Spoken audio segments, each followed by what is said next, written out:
I'd like to call this February the 1st, 2021 council meeting. And we're going to have a closed session. Do I have a motion that we go into closed session? So moved. I have a second. Second. All in favor? Aye.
I'd like to call this meeting back to order after our closed agenda. Welcome everybody to the February 1st, 2021 meeting. Everyone please stand for the Pledge of Allegiance. I pledge allegiance to the flag of the United States of America and to the republic for which it stands, one nation, under God, indivisible, with liberty and justice for all. All councilmen are in person tonight except for Councilwoman Harris, who will be joining us via phone. Does any member of the council have a conflict of interest or the appearance of a conflict of interest with regards to any items on the agenda? If so, please state it this time. Mr. Borman? No. Mr. Corbett? No. Mr. Nern? No. Mrs. Harris? No. Mr. Phillips? No. All right. Moving on to amendment and approval of the draft agenda. Does anyone have anything? I have one Go item. ahead, sir. I'd like to add to old business a quick report on the decisions that were made at the North Carolina League of Municipality on the advocacy goals for the legislature.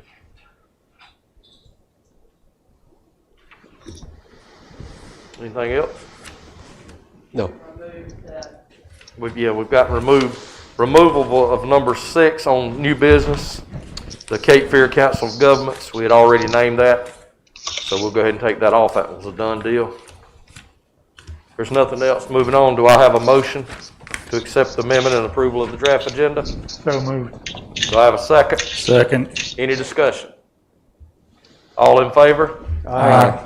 Councilwoman Harris? Aye. Okay. Action and discussion resulting from the closed session. Our attorney's here. Other than the few things that we talked about, we didn't have any kind of action, so I don't think we have anything to report from there, sir, correct? Correct. All right. Moving on to the general council discussion. Does any member of council have anything? I do not. Mr. Phillips, Mr. Corbett? I do. I've got 3 items to cover, please. First off is just letting you know that Councilman Phillips and myself will be attending the February 3rd Grand Strand Area Transportation Study Group, GSATS, via Zoom. It's going to be talking about some of our transportation issues, Carolina Parkway, and perhaps the Brunswick Transit Authority funding. Second item is I attended via Zoom the January 20 Brunswick Shoreline Protection Consortium meeting, and just briefly to report back, this is the communities that have shoreline properties. During that meeting, the highlights were the Corps of Engineers reported that they have gave a progress report on their ongoing dredging project at Lockwood Folly. They reported that $500,000 in federal funds had been allocated to Holden Beach to study their beach renourishment area, and that $2.5 million funding had been allocated for Ocean Isle Beach for their canal dredging project. And I did report that we are waiting for the Corps of Engineers to give us a decision on our dredging permit. And in the meantime, we are continuing to make preparations in case the project is approved. And so that's it. All right. I have one other item. It's a statement I'm going to read because I want to make sure I get it correctly. The council strives to do what is best for the town as a whole on all issues. We do accept that there are different opinions on any issue, and we do encourage any resident to make their opinion known to the council through written or verbal communications. The communication should be civil and respectful, and will certainly be better received if they are. Recently, there has been a resident who has written to the mayor in a very disrespectful way, which has been shared with the council. And it is disrespectful not just to the mayor, but also to the members of the council and to the town staff. I would like to say that there is no place for this kind of thing with any member of the town staff or the council. We are all doing what we think is right and the best for the town. Others may not agree with everything, but their opinion should be expressed in a respectful manner. Thank you. That's all I have. Mr. Boardman, you have anything? Yeah, I'd just like to say that I agree with what Councilman Corbett just said. I had seen the communication that he referred to, and I found it to be very disrespectful, rude, and uncalled for. Mr. Corbett, Mr. Brown, you got anything? Something I'd like to say, but I won't. All right. Ms. Harris, you have anything, ma'am? I have nothing. Okay. Moving on next, be our public hearings, 160D compliance. Public hearing for a UDO Amendment 160D. I need a motion to open this up. Do I have a motion? So moved. Do I have a second? Second.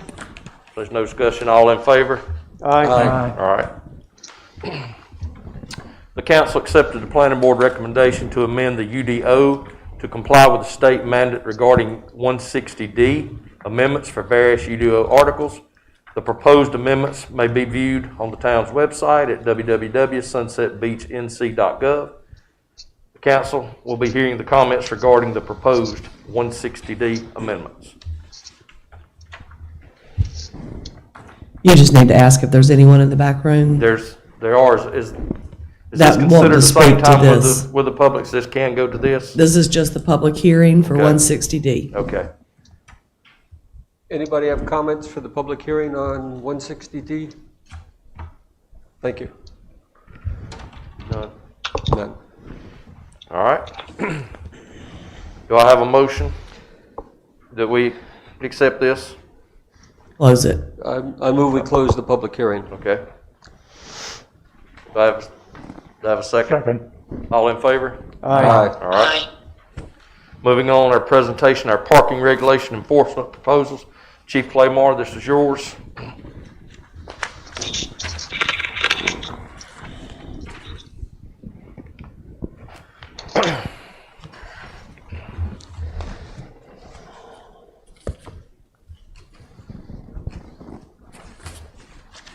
You brought too much stuff, Ken. I did. I have quite a few things here. Forgive me while I sort through this. Some of these proposals came through after the deadline for the agenda packets.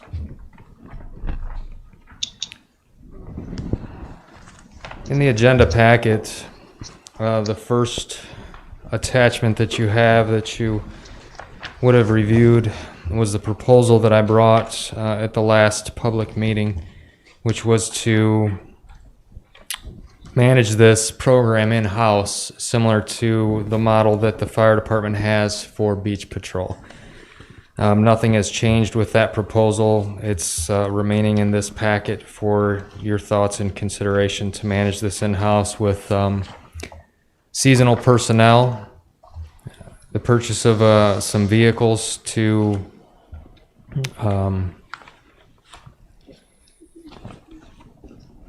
patrol with, if you will, for parking violations, a supervisor for the unit, and the addition of a administrative assistant. What is also included in the packet is a proposal from a company by the name of Passport, which is local. They are out of Charlotte, North Carolina, I believe. Passport has given two options that are included in the packet. The first one is Passport's enforcement system, which would be a cost that is incurred by the town annually for $22,000. They also show a couple costs on there for the handheld devices, which were in the proposal, the previous proposal to manage this in-house. Shows the cost for the printers that are associated with that. We would use Android devices to use their software, to use Passport's enforcement system software. They will handle delinquent citation notices at $1 a piece plus postage. You'll see in the next line there, payment processing, 5 cents per transaction, and merchant processing of 2.9% plus 20% per transaction. That's for fees that are paid. That's if Passport manages this program for us. So we still supply the people. They manage all the back office software and fee collection and things of that nature at an annual recurring fee of $22,000. Just doing some quick math on that. At $25 a citation, which we currently have, that equals 880 paid citations a year to offset that $22,000 fee. The second component that they gave to us is to pass the fees on to the violator. And what they're saying there is to increase the fees by $10 per citation and pass that fee along to the violator in order to offset the costs. And again, Passport is offering us a system where they will manage the tickets, manage the processing of the payments for the tickets, manage tickets that are unpaid, manage the collections, and their overall fee is included there in front of you. They supply the people too, Chief? They do not supply the people. So we would still have to supply the people. With the salary that was asked at first, with the salary that you mentioned to us The before? salaries that I mentioned Same at thing, first those would numbers still are be the same? there, correct. What they are is they're just kind of a portal to manage the citations. So using this, it's going to eliminate some of the need for in-house processing. They would handle everything. Once the ticket is written by our people, they would handle the rest of it. But we would still need the staff in addition to this software. Would we still need that part-time administrative position there that you mentioned in the first No. thing of that one will be deleted? So basically, we'll be knocking out 12,000, but adding an extra 10 at 22, Add in correct? an extra 10. Plus, they're going to be taking money off of the top for every citation that's paid. Are there any questions so far on Passport or before I move on? So we're still, just to be clear, we came up last time with a cost of about $83,000. This time we removed the 13,000 administrative person, but we add the 22,000 for one version or the increased fees for the other version for Passport to do the admin work. Right, option one is to do it entirely in-house, Yeah. which is the first proposal.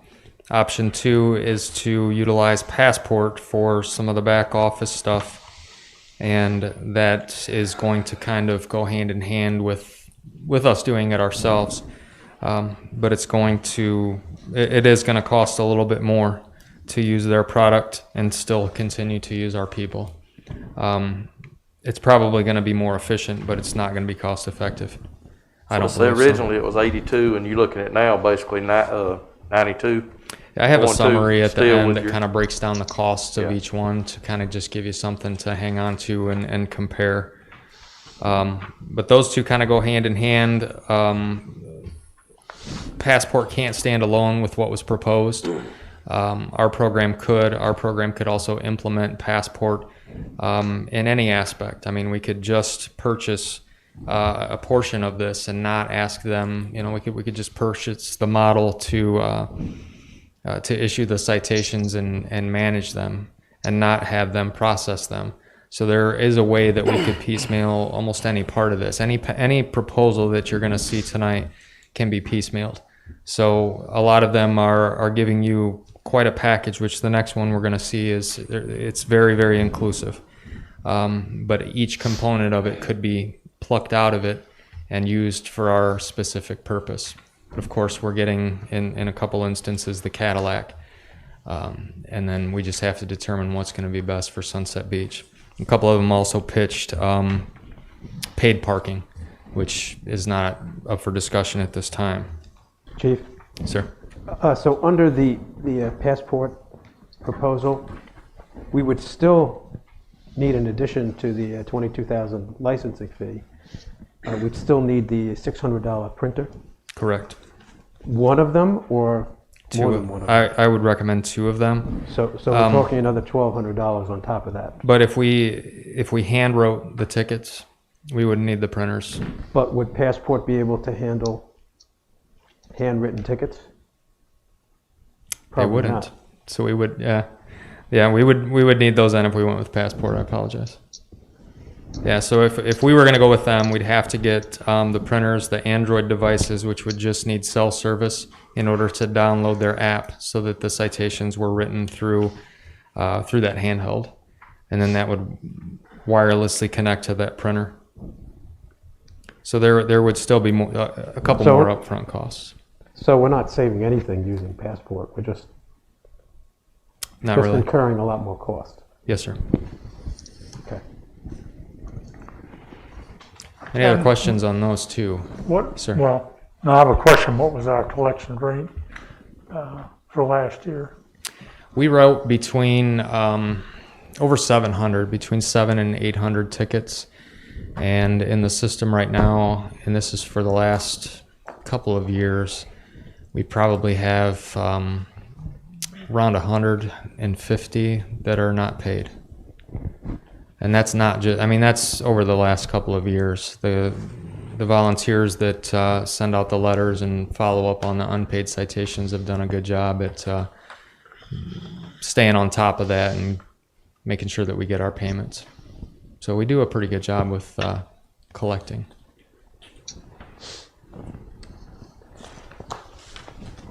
I'd like to move on to the next one if there are no other questions about that. This is another proposal, Yes, sir. commercial. And this came in after the deadline for the agenda packet.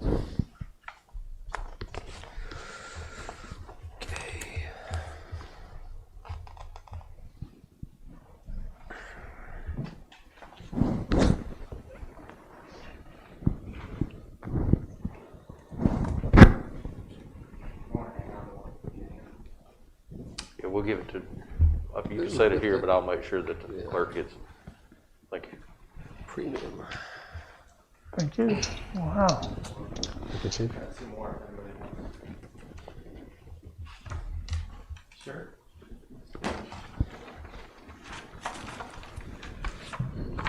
Premium parking is the next one that's up, and they reached out through email after the last presentation.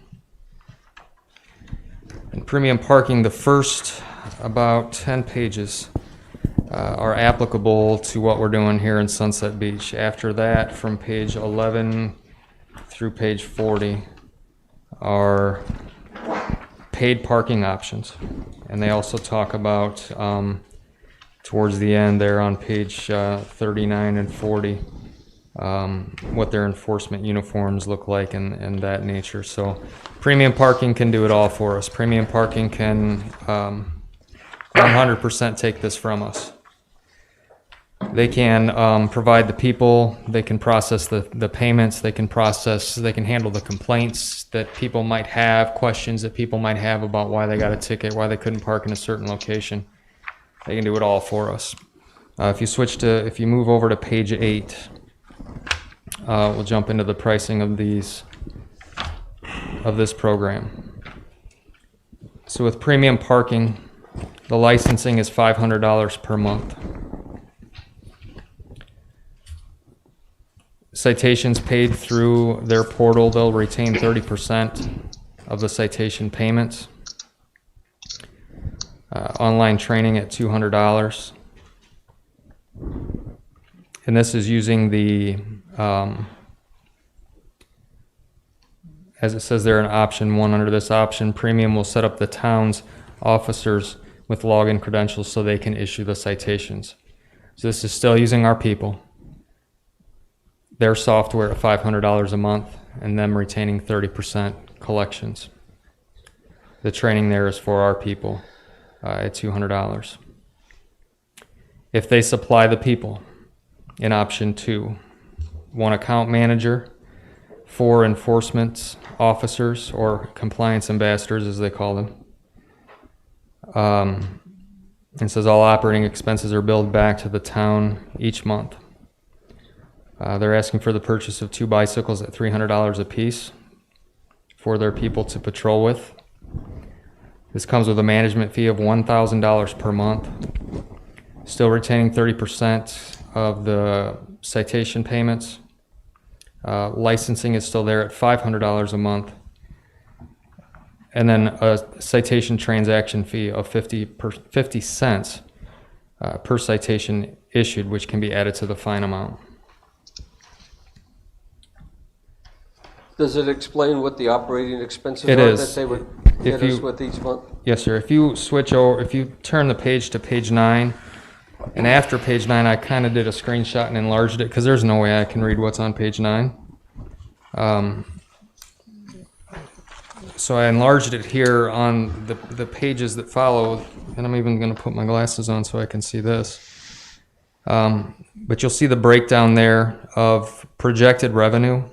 And when I talked with him this afternoon, just to get some clarification on this, the numbers that he put in here were just kind of guesstimates on what we might collect. He said he doesn't know exactly, but you can see that they're estimating a considerable amount of revenue. $35,000 in parking ticket fines collected in April is unreasonable. That's not going to be a number that we can meet. But they're estimating a budget, or I'm sorry, revenue of $245,000. After you pay state tax on that collection, it leaves $88,547. Expenses follow in the next line there, which are payroll, wages, taxes, workers' comp, health insurance, profit sharing, employee incentive, for a total of $61,561 in payroll.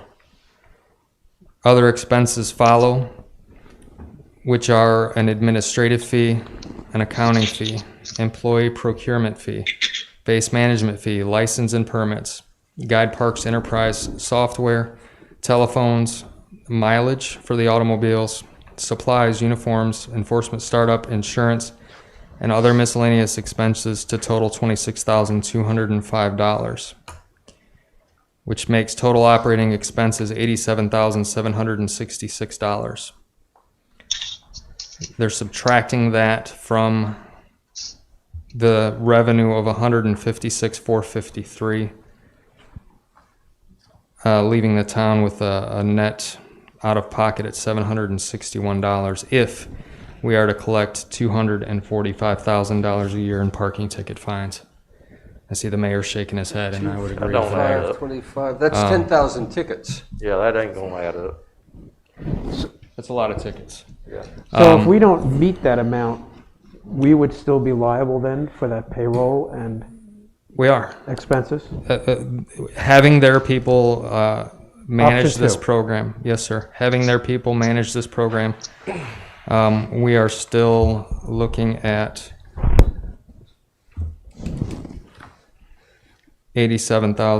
$87,766 a year.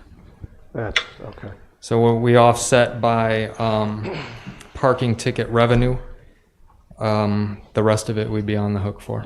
So we're essentially trading the $83,000 for an $87,000 cost. The $83,000 Correct. for we to do it in-house. And the 87's annual.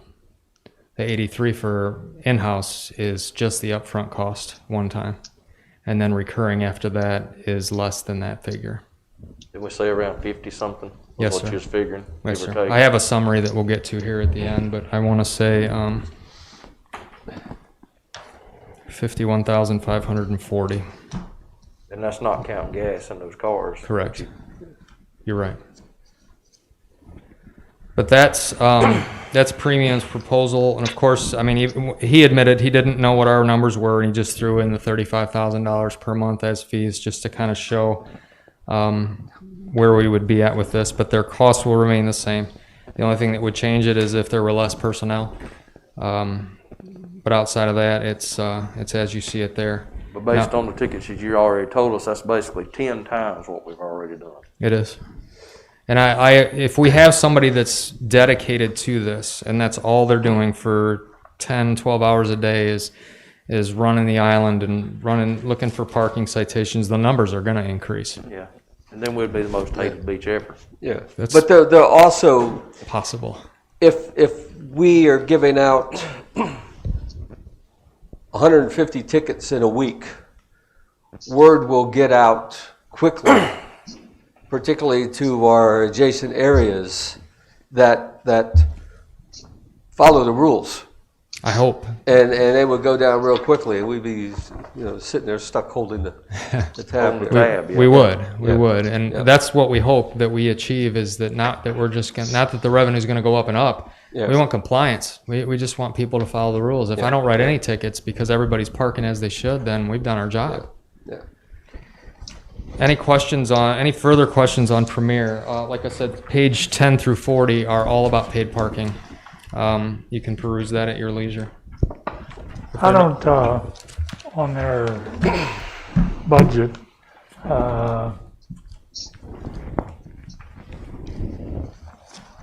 they list the auto mileage, but we're buying bicycles for these guys, right? Well, they do show a vehicle in the packet, so I don't know if the bicycle is one component of it, and then they have an automobile. They also have a golf cart that they show. So I think they're going to have various modes of transportation available to them, but they are asking for 2 bicycles. And that's something that, of course, if we decide to go with premium, that's something we can negotiate and say, look, we're not, we don't want 2 or we don't want any. This is something that can be piecemealed if we choose. If the council decides that premium is the vendor that they like, then that's something that we can discuss with those folks. Are there any other questions on premium parking? I do see this on page, with no number, between 9 and 10, I guess. Yeah, it may have been one that I enlarged. That's why it might not have a number. on it. It looks like they're only going to work from 8 till 5. Wouldn't we want them later? Yeah, I see that hours of operation Monday through Sunday from 8 to 5.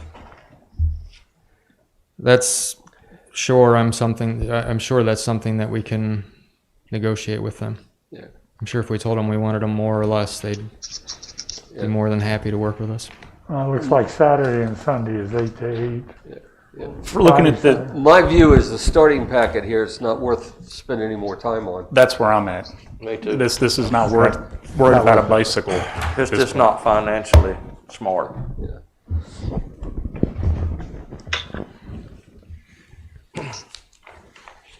More?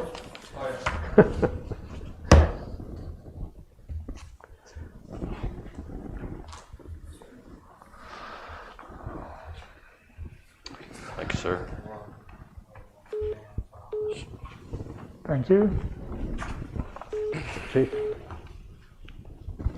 Next is Reef Parking, and the gentleman with Reef, if you recall, this individual came in at the request of Councilwoman Harris and gave us a presentation. They service North Myrtle Beach. Reef also has a pay-to-park option, but that is not what they pitched for me. The very first couple of pages are qualifications, references, folks that they work with locally here in North and South Carolina. Some different things that their company can offer.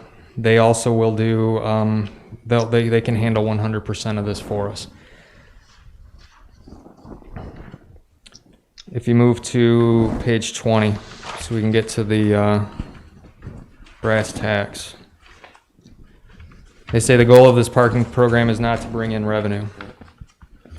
With no paid parking, the goal is to maintain control and parking compliance during the beach season. This is what we want. So their program is a management fee of $12,000 per year. They are forecasting revenues at $71,206.04 for the year, with total expenses of $129,543.90, which results in a net loss of $58,337.86, which would be the town of Sunset Beach out of pocket after citation fees paid. I don't see any point in going any further with this one. Well, at that revenue, that's 2,848 paid tickets a year at $25 a piece. If we keep it $25 a piece. The next page does have a spreadsheet there that breaks down their expenses. And they have the citation revenue at 71,206. And then you'll see payroll and payroll expenses for a parking ambassador, a supervisor, paid time off, payroll processing, recruiting, taxes, at nearly $61,000. Operating expenses, as you see there, all the way from uniforms to credit card fees, $35,900. Insurance fees, management fees, for a total of $129,543.90. I don't think they missed anything. I can't see. That one I didn't enlarge, but it's pretty inclusive. I mean, it shows a lot about they've got a lot covered in this. But that's another option from Reef. Any questions on that packet? No, I think that's a non-starter too. Okay.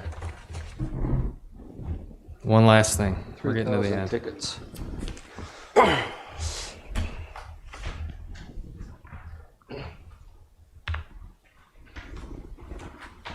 See where they bought Lanier? They acquired several Laniers, one who came in here 3 or 4 or 5 years ago and did a parking meter proposal for the town. Thank you. The last thing I just want to touch on is, in this is an alternative option. And then at the second page to that is kind of an overview of the 5 proposals. This is, I just titled this an alternative parking enforcement option. If we go with what I'm going to call option 1, which is to have the seasonal staff of 8 people supervised by a member of the department with an administrative assistant, those parking enforcement officers are strictly that. They're parking enforcement.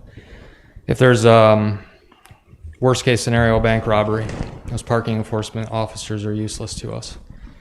If there is a drunk driver that's trying to park and bangs into 2 or 3 cars and the parking enforcement officer sees that, he's a civilian or she's a civilian, the best they can do is pick up the phone and call 911. Another option that I'm putting here in front of you is the addition of another 2 full-time police officers. Adding 2 police officers, 1 per each side of the shift, would give us the flexibility in scheduling for the summer months from Memorial Day to Labor Day to dedicate somebody during the daytime to focus on parking enforcement on the island. Those officers, of course, are sworn police officers, so any other issues that arise, problems with golf carts, problems with bicycles, problems with anything that would arise, that police officer is capable to handle. And though they're dedicated to the island to manage parking for the summer months, if a call comes out anywhere in town, on the mainland, on the island, what have you, they will first and foremost be a police officer and respond to that. But their focus primarily is going to be parking in the summer months. You'll see I have it broken down there at the bottom. The recurring cost for this is roughly $87,500 for their salary with benefits. 2 police officers come with 2 vehicles, fully equipped vehicles, outfitted with everything that they would need, and this includes some other equipment, cameras, radars, that kind of thing, $150,000. Uniforms and equipment, about $4,500. So a total upfront cost one time is roughly $241,500. A recurring cost of $87,500. That number could fluctuate depending upon any merit or COLA that the town would send that way. The next page is just kind of a summary and overview of each one of the proposals that show the initial cost for each and the recurring costs for each. So each one of these is going to have an upfront investment cost, and then the annual recurring cost, with the exception of Passport, it remains the same. I have a question, Lisa. In last year's budget, before the COVID stranglehold on the money, weren't we going to hire 2 new police officers? I don't think we even got that far. We didn't, Oh, yeah, we didn't make any decisions. I think you heard the proposals, It was- but you didn't come to any Proposal, but it decisions. never made it Correct. to that. I mean, actually, Aspect. we need 4 police officers. Get more people here. I guess we'll discuss this at budget time. Chief, could you explain the 241 one-time cost? I don't understand how you arrived at that number.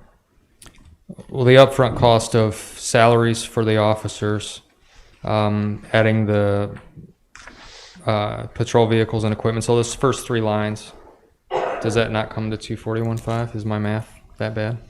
It's possible. It's 87, possible. 150, and 4,500. So it's, the one-time cost is really the patrol vehicle. Yeah, if you take out the salary, since Yeah, that's the recurring, salaries. yeah, it's Now- 154,500. So would this be something covered with accommodations tax? So they wouldn't be doing anything but the island? The intention would be, Do maybe a percentage, but I wouldn't say the entire. yeah, because Memorial Day to Labor Day, the intention would be as long as the shifts are full, then one person would be dedicated. People is only there. No, I understand. Yeah. So I would say we would probably have to do it as a percentage, kind of like what we do with the Yeah, supervisor. I understand. Okay. But yet at these fees, after these 3 months are up, or even when these 3 months are here, we will have our 2 officers covered that eventually we're going to have for this town. And they would be there for a year. I mean, they would be there year round, not just those 3 months, where all these other proposals are basically for that time period, even though it stretches a little further or a little before. In all reality, our main time is between Memorial Day and Labor Day. True. So with this proposal number 5, that gives us those 2 officers. Whereas even if, in our daily, like I said, if they parking from 7 to 7, and that's Joe the policeman, that's his day, or Rita the policeman, policewoman, excuse me. Don't want to leave anybody out. They're out there on that patrol. But yet, if we have an issue coming up in our town, we have a shooting. We have an active shooter in C-Trails. Those 2 police officers, parking is not the priority. Protecting our citizens is priority. They would come off that island, or the officer on that day would come off and assist our officers here. So that would virtually give us another policeman.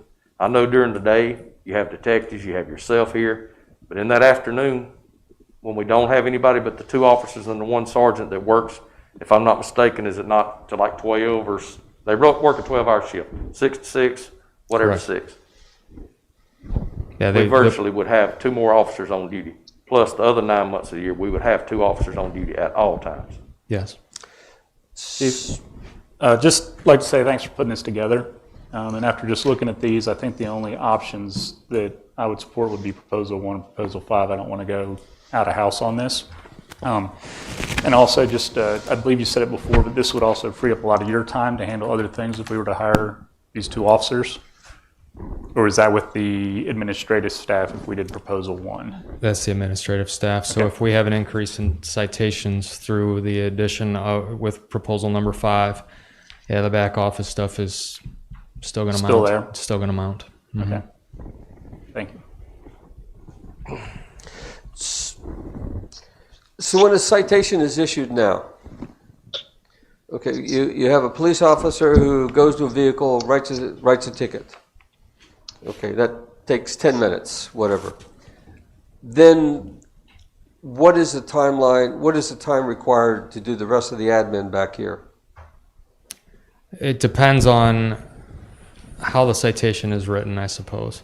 So with the previous system, it had a way to generate the citation right through the records management software. This one doesn't have that, so the module, I don't believe it has it. I don't want to say for certain it doesn't, but I don't think it does. I think you have to handwrite it, and then they have to enter it into the computer. Filing, once it's here, and once the officer does his end of it, they're essentially out of it. What comes next is when somebody comes here with a picture of their car and they want to argue why they don't believe the citation was just. If they have questions on how they can pay it, if they're not familiar with the online system, or if they can't navigate the website, because it's funny, an Android will pull up our website differently than an iPhone will, and the payment the block to hit the payment is in 2 different locations. If a citation is not paid, then there's work on the back end to get notifications to the people to tell them, hey, you have to, we need your payment. Here's a reminder to send us the payment. And then if those payments come in through mail. And who does that now? The letters are sent by our volunteers, and they're sent with some sense of regularity, but we purposely give them longer just to be sure that we don't duplicate a letter if somebody has already paid. We don't want to send them a warning letter if it's already been paid. When the fees come in and the fines come in, if they are collected at the administration office up front when we're open to the public, and they're processed through the finance office. Anything that's paid online, correct me if I'm wrong, but that's all 100% done through finance. Okay. And then they give us a spreadsheet of parking tickets that were paid, and someone has to go into the system and mark all of them paid, so that a person doesn't receive a letter once they've already paid the citation. We ran into an incident once before where there was a lag in getting those entered into the computer, and we sent a bunch of letters to people, and we were getting phone call after phone call about people that had paid and then got a letter with my name on it saying they hadn't. Ouch. Chief, a question about Proposal 5. Sure. So the 2 officers, how would you deploy them in the summertime? Would they both be patrolling the island simultaneously, or would it be? They would be assigned to, we have like an A shift and a B shift, if you will. And in 1 week, the A shift would work Monday, Tuesday, Friday, Saturday, Sunday, and the B shift would work Wednesday, Thursday. So that would cover our 7 days. So each one of them would be assigned to a different shift. And then one of the officers that works the day shift from 6A to 6P would be assigned to work parking for that day. So that would be a rotating, the officers would change They would. as they go. Yeah, and I can't even guarantee that they would work the full 12 doing parking. They'd probably get a little burned out. So even if they did 6 to noon, noon to 6, but the coverage would be there. Yeah.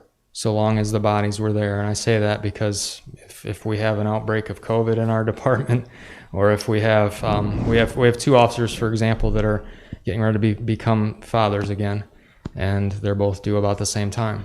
So when life kind of happens, there's not a lot we can do. Yeah. And it would be no different if we did Proposal 1 and we hired eight part-time people. People are going to get sick. People are going to, life's going to happen. Not to put you on the spot, but I'm going to ask you anyway because I'm pretty point blank. But seeing that the budget's coming up for long, I suspect that you will be seeking officers. You will be looking for, I would say, probably 2 or more is what you will be asking for in your budget. Is that presumably correct? I honestly haven't made that determination yet. And I say that because my focus on this budget year is going to be retention of the officers that we currently do have. The reason I ask that question, I look at the fees from 1 to 2, and if you were going to be coming in and asking for those officers anyway, then we're facing basically this $241,000 anyway. Mm-hmm. Plus, if we go with one, we would still have that too. Yeah, the growth in Sunset Beach is something that we have to constantly keep in mind. And while a lot of the growth is in the ETJ, it still impacts our services because they're coming to our beach. They're using our gas stations, our grocery stores, and they're using our services. It's something I definitely want to stay in front of. I don't want to try to play catch up. What's our current staffing at now? Can We have- refresh my memory? We have 15, 15, and that's from me down to the most recent full-time that's including hire. you? Mm-hmm. So from my perspective, if this is something that council as a whole would like to address, I'd be in favor of option 2. Option 5, you mean? 5, yeah. Sorry, I was thinking 1 or 2, but yeah, option 5. And that's just where I'm at. So I'd like our police force to have what they need.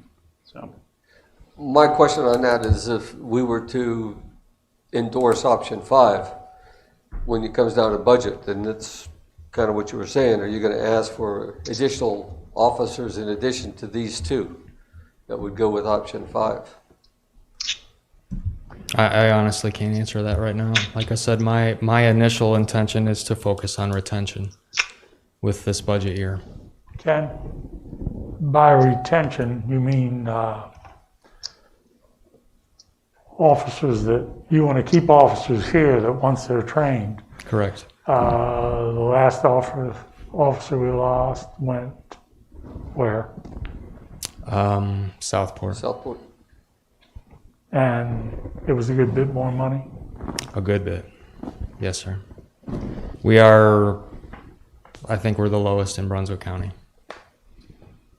Well, we're definitely going to have to work at that. I mean, we're training people, we're equipping them, and they stay here a year or 2 and they go, where are they going to make more money? That's natural. I think that's a discussion for the budget Yeah, it is. cycle. That's, Mayor, if I may, Yes, ma'am, please. in order for this program to get off the ground and ready for Memorial Day, you're going to need to make a decision by February 16th to give Ken the direction. You can't wait for budget, Yeah. because then it would be July for him to start trying to hire people and buy vehicles. You're just talking about as far as this program, these proposals here, we need to have locked in by the 16th. Would Right. council be, That's where I was saying would I'd that like give to try to council time support to this. think about it and come back and maybe have some kind of decision on the option for that so we can get this in place? Agreed? on the 16th, yes. It gives everybody, Ms. Harris, would that give you time to look over the options and all? Fine with me. Okay. And you already have Ken on your directives He's to already be on here on the that, so we can 16th. deal with that then. And we'll also look at the possible fee changes as well on the 16th. That's part of my Yes. option 1 proposal. Yeah. So in my mind, we're ruling out the other companies. So the question is whether we would keep it, well, first the question is, from a parking perspective, do we need to do anything? Once we accept that we do, it's proposal 1 or proposal 5. Yes? Correct. Yeah, Either way, it's gonna be in-house. yeah. Right, correct. Okay. If there's no further questions, Ken, I think that would be where you're at. We'll see you on the 16th and we'll Yes, sir. discuss it more. That'll give council time to mull over it. We'll Yeah, and go if from there there. are questions that you would like me to answer on the 16th, just direct Reach those out. to Okay. Lisa. Yeah. Thank you. Thank you for your time, sir. Thank you, Ken. Thanks, Chief. All right, moving on to our public comments on agenda items. We have 8 people I know of from when I first started. So Councilman Corbett, if you would ask them to step up to the mic. Heck, I'll do it. I'll get it. Never mind. I Go got ahead. you. I got you. I know you're a little older than me. Okay, y'all. Whoever would like to be first, if you would come up, state your name and your address, even though some of you may not be here. No, you'll have to do it in here. But I'll give you, and I'll start the clock when you start, 3 minutes. When you get down to about a few seconds, 25 seconds, I'll just give you, hey, get tied up so I can try to give you all equal opportunity, okay? Yeah. Thank y'all.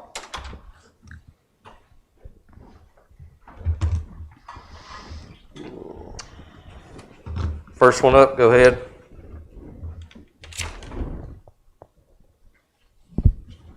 It's not coming through. 1 second. You have to, is it on? Flip it up. Should be a clip up. Move the switch the other direction. All right.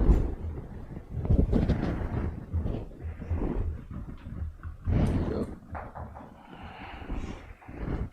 And you have to speak into the mic clearly. It probably is better if you pull your mask off while you speak. Slide it down or something.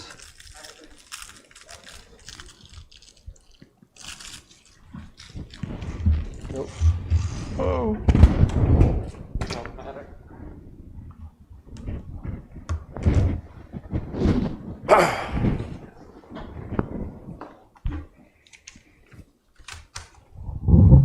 Got it.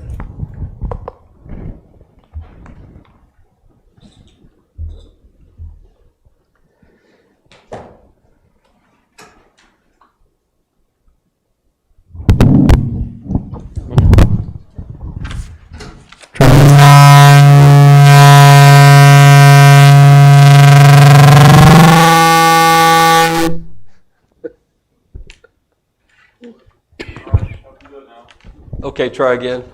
Is it on? Yes. Yes. Yeah. Okay. My name is Tyler Newman. I work for Business Alliance for a Sound Economy. We're a regional business advocacy organization. I sent several emails over the past week or so explaining our concerns with some of the items on your agenda this evening. And truthfully, all of the UDO-related items are interrelated. The 160D changes, while they are required by state law, I think they're going to have an impact on the other suggested changes requiring multifamily projects to go through a special use permit process, because 160D changes some of those provisions. Seems challenging for me that the town can understand what they're going to do during a special use permit process for multifamily when you're also changing 160D tonight. So understanding that whole scenario, our suggestion has been sitting down with the large major landowners, both in MR3 and the commercial districts, to talk about their plans for their property rights, how that impacts the town. If you want a year-round economy and continued investment in the town to help pay for things like parking that you talked about earlier, it's going to require these folks that have been invested in the town for a long time. So with all of those, also the public notice for text amendments of the planning board, that's just a good governance issue in my opinion, especially in these COVID times when I'm having to talk to you from a microphone in the room next door. The more public input and public information you can put out there about text amendments that are coming up, I think the better it is for everybody involved. Thanks. Thank you, sir. Thank you.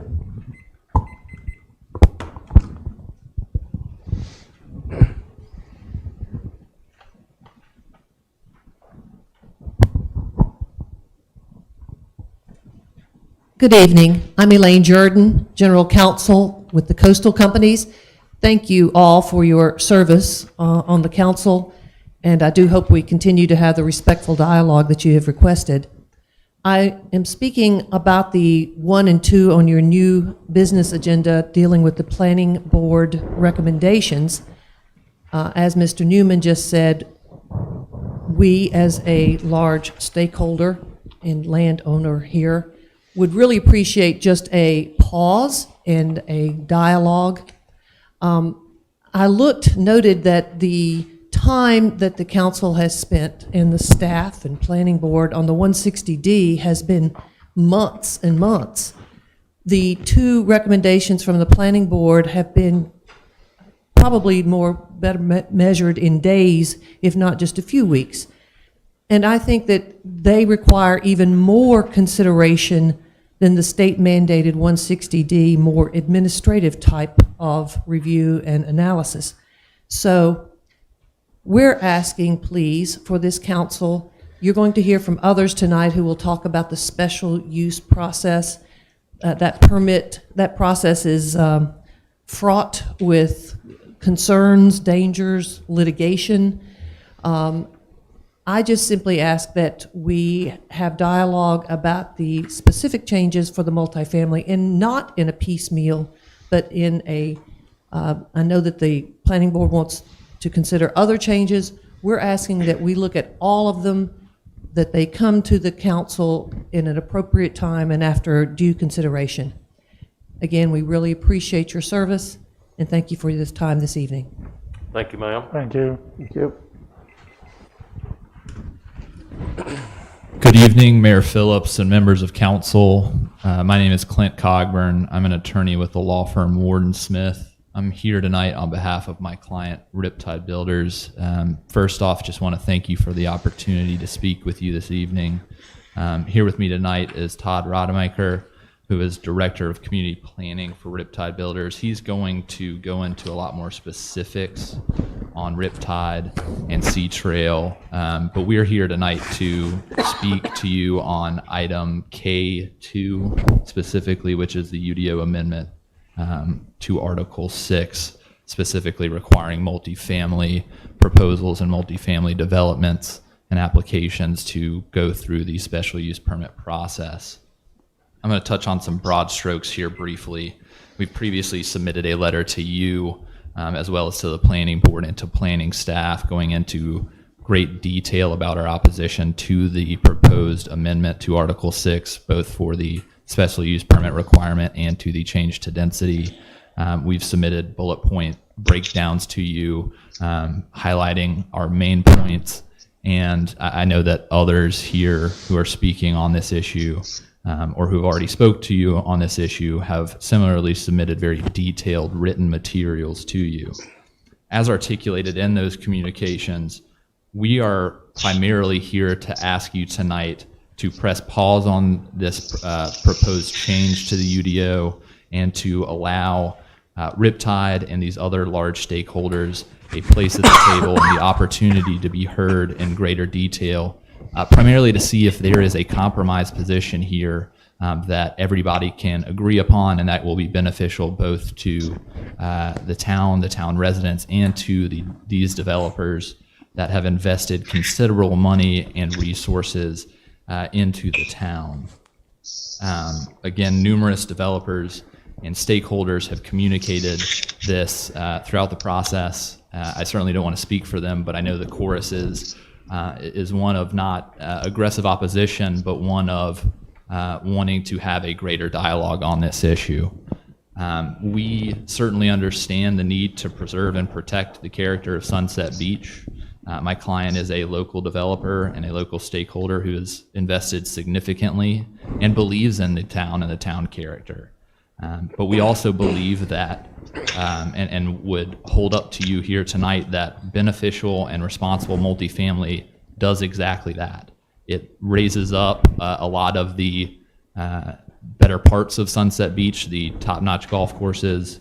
It amplifies dining and amenity options, and it can increase the vibrancy of the town as a whole. So we would submit that that good multifamily and creative multifamily allows for that, and we believe that the special use permit process and changes to the density would really choke off the ability for the town to benefit from that type of development.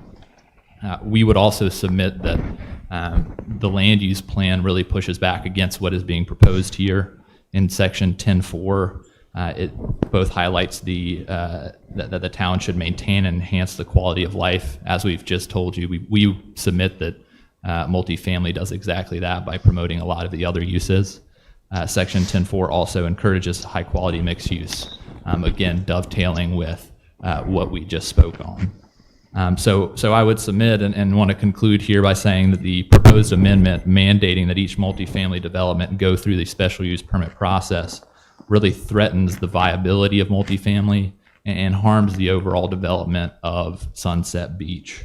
It limits the ability for creative development, and then also, as previously highlighted by the speaker before me, Respectfully, sir, you can tie us off, okay? provides additional administrative burden and possible litigation for the town. And so we believe that it is in the town's best interest and everyone's best interest for additional time and additional dialogue on this matter. Thank you. Thank you, sir. Todd Rademacher, Riptide Builders. Just tell them 30 seconds. Yeah, I will. Riptide Builders purchased the undeveloped portions of Sea Trail in summer of 2020. Since this purchase, we have been exactly what we proposed, developing high-quality homes and working towards revitalizing and bringing Sea Trail back to its original look and feel. We're working with homeowners and other partners to make sure that this is all a reality. It is in everyone's best interest, town citizens, developers, stakeholders, and the council, that additional time and opportunity be granted so that the town can delve into these proposed amendments and their impacts. Given the accelerated timeline, due consideration has not been given to certain segments of the town's population, and the interests of developers and large landowners has been seemingly neglected to date.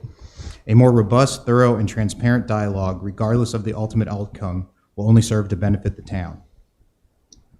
As to Sea Trail, it is a resort community with a variety of proposed development types. We believe this will create an attractive neighborhood for people to live, work, and visit. We believe that it will attract visitors to the area and benefit surrounding businesses in doing so. Proposed amendments harm the ability to develop Sea Trail and hamstrings its potential positive impacts on the town. We have been transparent about future development of Sea Trail and have endeavored to ensure maximum possible transparency as our plans for the site. All developed parcels are listed in the master declarations for future development, and all homeowners have this document and have access to it on the STMA website or the Register of Deeds. Sea Trail is a vibrant, multi-use development, which includes 3 golf courses, multiple restaurants, and a convention center. However, additional development is needed to harness the economic potential of these uses. Without golf packages and an open convention center, Sea Trail will be unable to compete in the open market and attract visitors, conventions, and other events and attractions which the citizens of Sunset Beach desire. The economic feasibility of Sea Trail necessitates these additional accommodations and developments. As is evidenced throughout the state and the country, the benefits of desirable multi-use spaces are only derived when there is an accompanying supply of rooms and accommodations to support it. Separate and distinct from Sea Trail, the proposed amendment will impact existing lots, homeowners currently in compliance with the UDO. It limits future development of those lots and creates a host of issues for the town as to non-conforming uses. On the special use permit process, the quasi-judicial forum is one that limits public input and engagement. It constrains flexibility and creative problem-solving for projects, including collaboration between the town, its citizens, and a developer. Additionally, it exposes the town to considerable time and legal expense by opening the door to litigation. About The 30 town of seconds, Sunset sir, Beach okay. land use plan promotes and emphasizes much of what Sea Trail proposes to do, and Sea Trail is consistent with the land use plan. In the end, Riptide wants a high-value project fully developed that Riptide, the residents, and visitors to Sunset Beach can be proud of for many years. Let's take a pause and work together to make sure that all proposed changes have the desired effect to make Sunset Beach a great place to live, work, and play. Thank you. Thank you. Perfect timing. Next up, Good evening. My name is Benton Toops. I'm an attorney with the Cranfield Sumner firm in Wilmington, and I'm here speaking on behalf of my client, Carolina Dreams Golf LLC. Carolina Dreams is one of, if not the largest, taxpayer in the town of Sunset Beach. My client has owned a substantial amount of land here for at least the last 20 years and currently owns approximately 67 acres here in the town. Throughout that time, Carolina Dreams has maintained a very good working relationship with the town and is incredibly appreciative of the cooperation it's gotten from the town over the years. Like some of the speakers before me, I am here to address Agenda Item K, and specifically the proposal that the town's UDO be amended so as to make multifamily development in the MR3 zone a special use permit versus a permitted use. And I'm here tonight, I think, because I offer what I would like to think is a unique perspective on the matter, and that's that I also serve as the town attorney for your neighbor, Calabash. And for those of you on the council and the mayor who are struggling with how you want to see your town develop, I can tell you that you are certainly not alone amongst your neighbors. One perspective I want to provide is what the special use permit process looks like. If you have to decide a special use permit application, it's not a mere public hearing. It's a quasi-judicial proceeding, meaning that it's a hearing that needs to be conducted much like a trial would be conducted in a courtroom. It's subject to very strict procedural requirements. You're going to spend substantial amount of time preparing for the hearing, and you're likely going to need substantial help from your own attorney to do so. These types of hearings also get lots of attention. So not only are you going to need to conduct SUP hearings, you're going to need to do that under pretty intense scrutiny. And based on experience, I can assure you that no matter which way you decide, you're going to have a fraction or a faction of folks in attendance who are very unhappy with that decision. And they're going to have a right to appeal to the courts, where you'll be spending more time and more money, garnering even more attention and scrutiny on the town's decision-making. I can tell you that we just went through the entire process in Calabash. We had a conditional use permit. The project was approved as we predicted would happen. We had citizens who appealed to the court, and ultimately the town's decision stood, but only after months of litigation, not About counting 20 seconds, proceedings sir. before the town. So I say all this simply to suggest that before we take or make multifamily development subject to special use processes, special use permit process, perhaps it's worth working collaboratively with the landowners to see if we can put into place some parameters on development that will protect the landowner's investment while still ensuring that the town develops in a responsible manner. I know that my client is certainly willing to have that conversation. Thank you. Thank you, sir. Thank you. Next up. Good evening. My name is Dana Conley. Thank you for allowing me to speak on behalf of the ownership of Chinaway Corporate Development, LLC. Chinaway is the owner of the 3 Sea Trail golf courses and additional land in Sea Trail. I believe on Thursday, January 28th, you received a letter from Chinaway's counsel, Faze and Sutton, outlining Chinaway's concerns regarding the text amendment proposed by the Planning Board regarding the special use permit process. The letter provided reasons why Chinaway encourages the town council to reject the text amendment, especially prior to soliciting meaningful feedback from community stakeholders and major landowners. The special use permit process would add unnecessary burdens to an already sufficient regulatory process. Overall, the process presents a daunting initial hurdle that many developers may not consider worth an investment. The special use process would be based on the town's 2017 land use plan. Of concern to Chinaway is the fact that the plan labeled much of its land, including the golf courses, as exclusively for recreational use. This designation forces Chinaway to succeed as a golf course or be rendered valueless.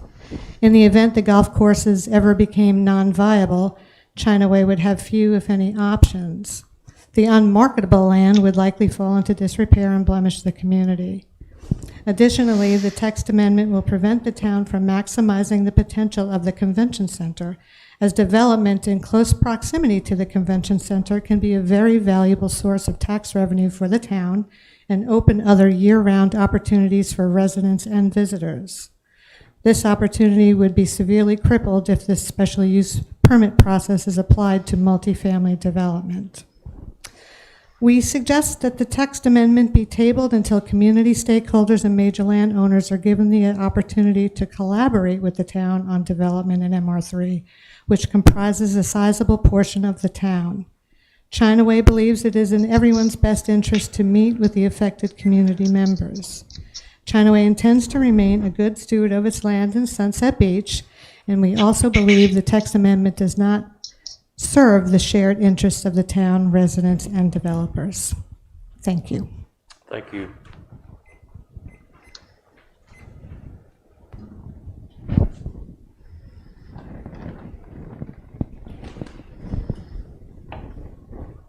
This is Bob Forrester, 110 Crooked Gully Circle. I'm speaking to the staff report regarding Chapter 6 of the UDO.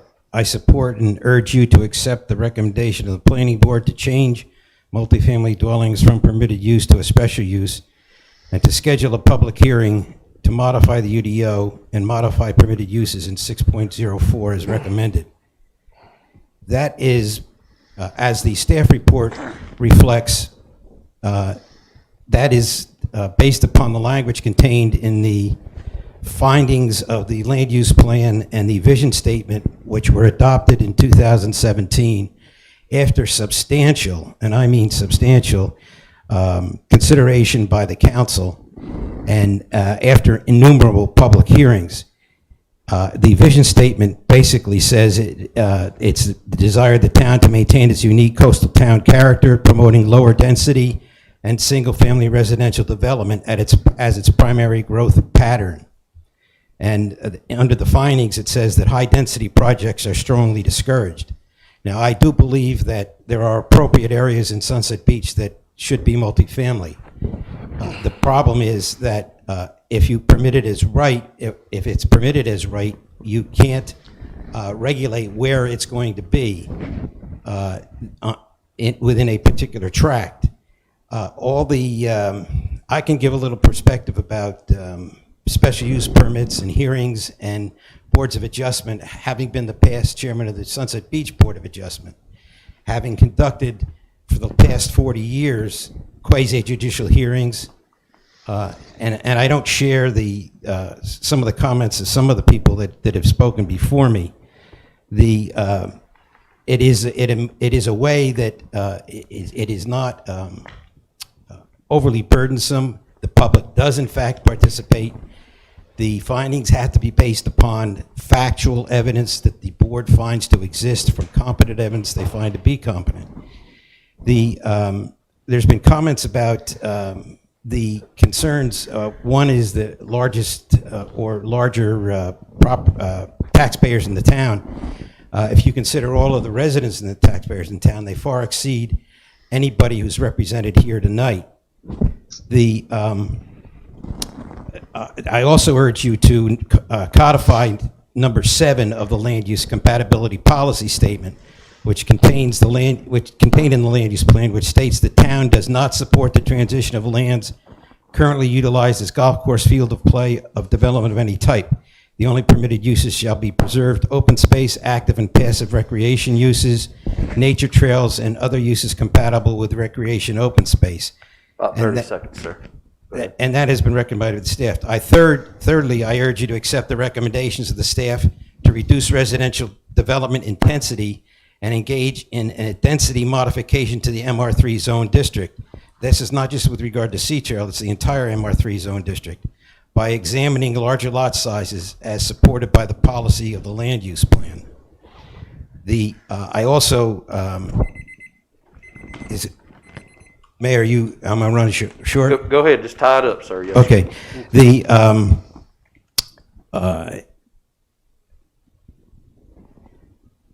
In proper zoning, what you should consider is the most appropriate use of the land. The economic viability of a particular project by a particular owner is not a consideration, should not be consideration of zoning. Your consideration should be what is the highest and best use of the property and the most appropriate use of the property. Thank you. Thank you, sir. Thank you. We should have one more at least. Is that correct? Is there anybody else? Yeah. All right. Okay. Thank you. My name is Richard Dysinger. I live at 704 Fairway Drive East in Sugar Sands. Yes. I'm not a lawyer. I'm not here representing anybody. But my family has owned property in Sunset Beach since 1991. I think we're at a very critical moment in terms of the trends outside of Sunset Beach that are impacting how Sunset Beach is going to be seen in the next 20 years. More people want to live here, and that's a great thing. And we need to build the appropriate kinds of places to accept those new members to our community. But I am very concerned that you're going to end up with 8 pounds of stuff in a 5-pound bag.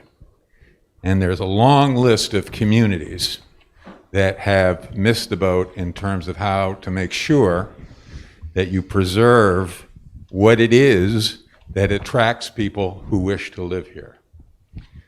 In my view, the thing that makes Sunset Beach great is that it's a big beach, but it's a small town. And those are the things that we want to preserve in this community. And while I do not understand the specifics of this amendment change, I hope that the council will keep that in mind as they look at this process. Thank you very much. Thank you. Thank you. Is that everyone? Okay, thank y'all. Yes, you can just sit it there and just make sure it's off, please, sir. Okay, thank you so much. All right, moving on. Next up will be our consent agenda, which consists of the January the 4th, 2021 first regular meeting minutes, January 19th, 2021 second regular meeting minutes, Building Inspections Department, December 2020 report, Stormwater Department 2020 report, December, Public Works Department 2020 report, December, Planning Department December 2020 report, Finance Department December 2020 report, Fire Department December 2020 report, and the Police Department December 2020 report. Mr. Richardson, unless you need to stay, I think we can let you go now. Unless you have anything that's up, if you would. That's entirely up to council. Do we have anything else, council, that we think we need to reach out to the lawyer for? I don't think so. No, I think you had asked about that, so if you want to, if you're excused, you're excused. All right, Thank you so much for your time, sir. Thank you. Thank you, Grady. Thanks, Grady. Getting back to this consent agenda, does any member of council have any questions regarding anything that is on the consent agenda? Mr. Mayor, Anything with the minutes? I have one. Yes, ma'am, go ahead. I just want to verify that the correction I spoke with Lisa about is going to happen. Got a correction? About Lisa? the January 4th meeting. About the January 4th, ma'am? Yes, ma'am. Yes, ma'am, she has that in there. And Thank you. just for the other council members, she asked for her comments to be added to the minutes verbatim. Okay. She cut and she emailed me what she had read that night, Yes, ma'am. and I have cut and pasted into the January 4th minutes. Okay. Yes, ma'am, it has been in there, Ms. Harris. Thank you. Yes, ma'am. Any of the other council, anybody have anything? Yes. Go ahead, Mr. Borman. The January 4th, just to clarify, that'd be under 9, old business where we talked about the interest rate change went from 3% to up to 8%. So the council didn't change the rate from 8% to 3%. We just clarified what the 8. I thought it went 8%. from 8% was where it was at, and it went down to 3%. No, it was up to 8%. Up to. So the 3% was consistent with that. What page are you on? My understanding is that Page 20. My understanding is we set it up to be no more than 3%. Now, Yeah, that's what the change we made at this time. previously it was up to 8%. It says here instead of 8%. My interpretation of it, if I'm not mistaken, was that it was at 8%, and y'all, the council, voted to move it to 3%. And I think that's what the vote was taken. Is that not correct, Lisa? Mm-hmm. You reduced the interest rate to 3 from 8. Yeah, y'all voted and brought it up. So you went from 8% where it was at, down backwards to 3%. Okay. No, the language was up to 8%. The way that it was written was, Tom, I believe is, I read it like Tom, where we could go anywhere from 3 to 8%. And then we clarified it that we wanted it to be at 3. It was to not be more than That's 8%. correct. Yeah. It was so up this- to that's why we- 8%, so the 3%. So in the writing in the minutes, Lisa, you just addressing her to make sure that it says 3% instead of a range from 3 to 8. Is that correct? Is that what No. you're saying? No, previously it was up to 8%. So instead of We made it 8%, 3%. that phrase under 9(1) second line should read the interest rate to 3% instead of up to 8%. That's correct. Thank you, John. Okay. That's it. Thank you, sir. Okay. Anyone else? Mr. Nern, you good? I'm good. What was Jan's, Councilwoman Harris's change on those minutes? On the January 4th minutes, excuse me, the second paragraph where I wrote that she read a prepared statement, I've changed that to say Councilwoman Harris read the following statement, and it has been incorporated into these minutes verbatim. And then her comments that she made that night are added to this set of minutes verbatim. Yes. Mr. Phillips, you have anything? Right. I don't believe so. Mr. Corbett?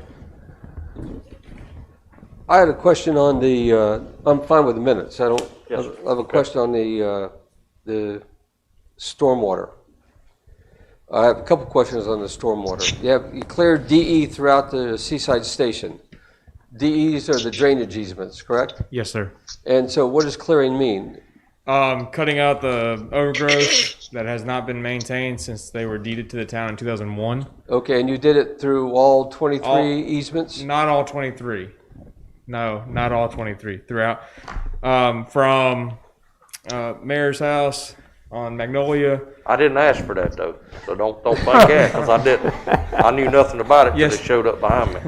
Yes, sir. Down to, I believe it's Park. We have yet to go to the other side of Park. That's what we're hopefully going to be doing this coming, next budget year and everything in the fall. For clarity, I mean, all the DEs are numbered in the catchments and yes, all sir. those things. That would help. The next point, you said you met with North Carolina DOT concerning the year 4, and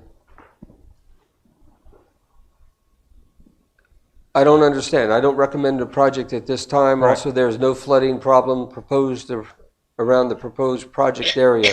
What are we talking about? Okay, what so project area? The year 4 of the CIP Yeah. for this year was proposed to do from catchment 2 is 36th on West Main all the way to Bullhead, I believe is what it's called, Creek. Councilwoman Harris had mentioned getting in touch with NCDOT about possibly working with them as far as funding or labor.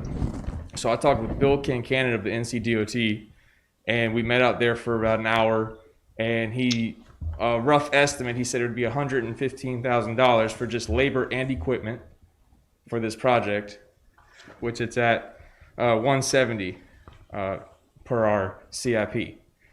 So we would have to foot the material, any kind of pavement, cutting up the pavement, removing it, putting asphalt back in, any kind of utility lines that we would break throughout that. They would not take care of. The DOT would not take care of it if they were the ones doing the labor and using the equipment. Okay, and that was catchment? Catchment 2. Okay, I can look at that then in the plan and see what it is. Thank you. Yes, sir. Does anyone else have any questions for anything in regards to this consent agenda? Nope. If not, do I have a motion that we accept the consent agenda? So moved. I have a second. Second. All in favor? Aye. Aye. All right.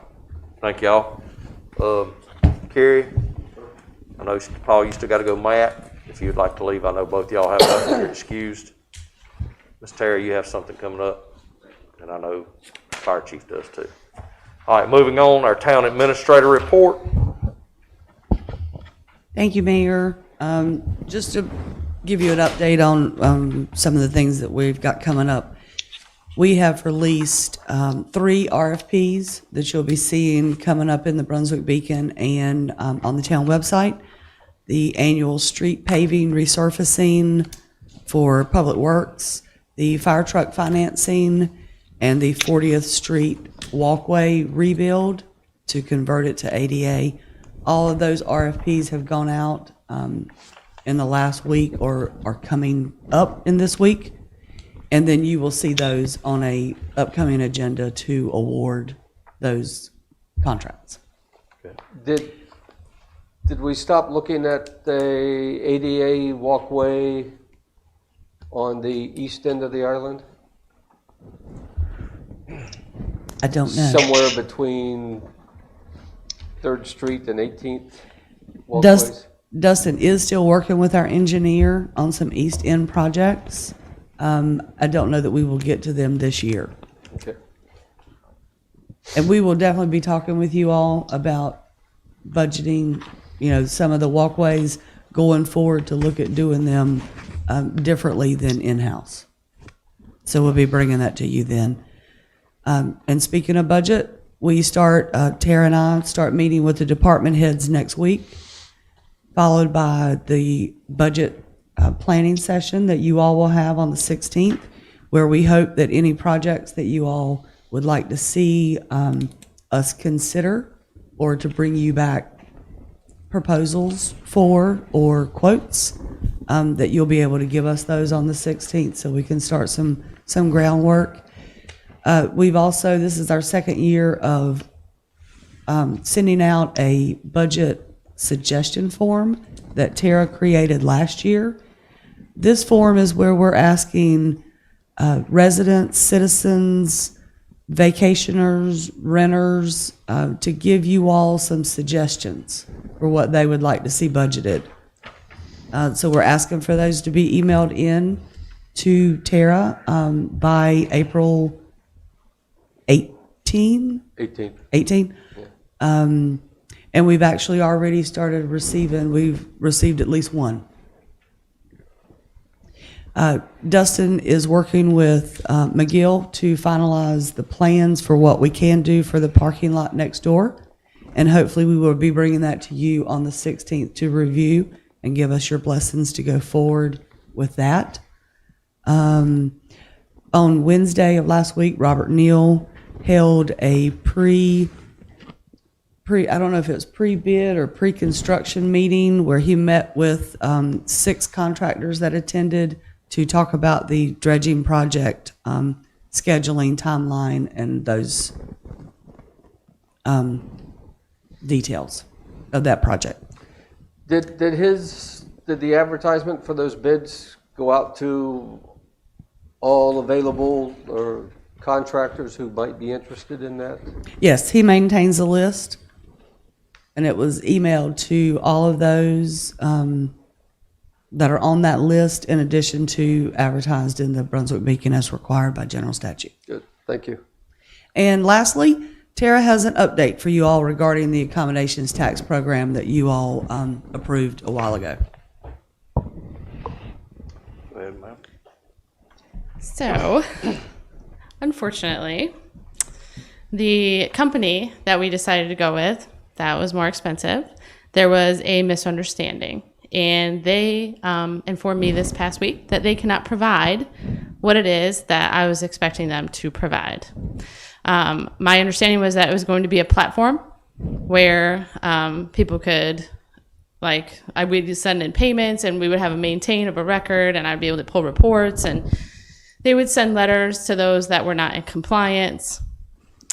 When I got into the meeting with the people that actually put everything in motion and got outside of sales, they put the brakes on and were like, we don't even offer that. So, that being said, I have canceled the contract because it was misleading and they were trying to work with me, and I said absolutely not, because if there was a misunderstanding that large at the beginning, we were not going to move forward. Did we pay them anything? I did not. Oh. There was actually an issue with the invoicing from them, and the invoicing was not correct, and so I kept refusing to pay until the invoicing was correct. So we haven't paid them anything, and the contract was not supposed to start until February 1st. So this all happened before the contract even went into effect. So we are good with that. Funny enough, the other company had reached out to me right around the same time that the other company that we were looking into, to see how things were going with the other company. And I told him not very well. And so they resubmitted their proposal that I had given you, the same amount, except that this time they're guaranteeing their price for 3 years. The other one was around $20,000. And this company I went back through the whole presentation today, and it's exactly what I thought I was getting before from the other company for $2,900 a year for 3 years, because they want into North Carolina. So that is a guaranteed price for 3 years. So we are saving a whole lot of money if you all agree to move forward with this company. And they said that they will move us to the top of the list and we can go live by March 1st if we want, if we decide to move forward. Is this the company that was selling was charging us for by case the number that they actually went and tracked down? So if we do the audits, the audits, yeah. right. So what that is if somebody's not paying, so it would be a down the road expense if we decide to do that. For every 10 properties that we audit, and they actually told me that they have a legal team now that actually handles that in-house as well, $1,000 for 10 audits. It's elective. It's not a requirement. In a small town, small municipality, I think that knowing that there's somebody watching compliance, I don't think that the audits are going to be necessary. And if they are, it would be very minimal. So basically, we got room within that fee that will cover 170 audits, correct? What's You that? said 10 at 1,000? Yeah, so That's $1,000 for 10 audits. $17,000 difference between what that company was going to charge us at 20,000 and the 2,000 and something dollars that they're going to charge us. So that leaves virtually 170 properties that we could still cover under that property, which it should be nowhere near that. Right. And we don't even have to do the audits. Yeah. I mean, you absolutely would not do them in the first year because you're just trying to get everybody set up. Yeah. But that would almost give us the capability to audit probably all of the types of properties we're concerned with. Yeah. I'm sorry, I can't hear very good. There's 18,000 less, Right. which would give us the ability to audit Yeah. many properties. Right. Oh yeah. Just about everybody who's renting yeah. this way. Yeah, doing online rentals. Okay. So what do you need from us? Just basically a consensus to move forward because it's such a minimal amount. It's not. We're not asking for 20,000. It's only $2,900. So, and it's a service. So this is. I'm coming to you to make sure that everybody's okay with it, getting a general consensus, and then we can move forward and hopefully be live by March 1st because we were supposed to be live today with the other company. Yes. I'm good with it. There was no problem with us canceling the other? No. Councilwoman Harris? They realized Would that it be there all was right no to problem. go? Okay. No problems? I'm good. Everybody else? I'm good to go. Great. We have a yes. Well, Good. thank you. Thank you for looking into that and not getting us into something that we did have to pay for nothing. All right, Miss Lisa, you have anything else in our town administrator? Was that it? All right, moving on to our old business, state of emergency proclamation, COVID-19. I know, Mr. Corbett, you had asked that we put this on everything. Do you have anything that you think would need to be added to this or anything that needs to be changed at this moment? Just primarily reminders. The proclamation that we have here is not ready to be signed, so it shouldn't be signed again because it's kind of out of date. We've had several proclamations from the governor since. Among other things, the current guidance is maximum outdoor event is 50, and he changed the indoor events back down from 25 back down to 10. So that part has changed. We have an encouragement that everybody should be wearing masks when they're within 6 feet of anybody in any environment that's not part of their same household.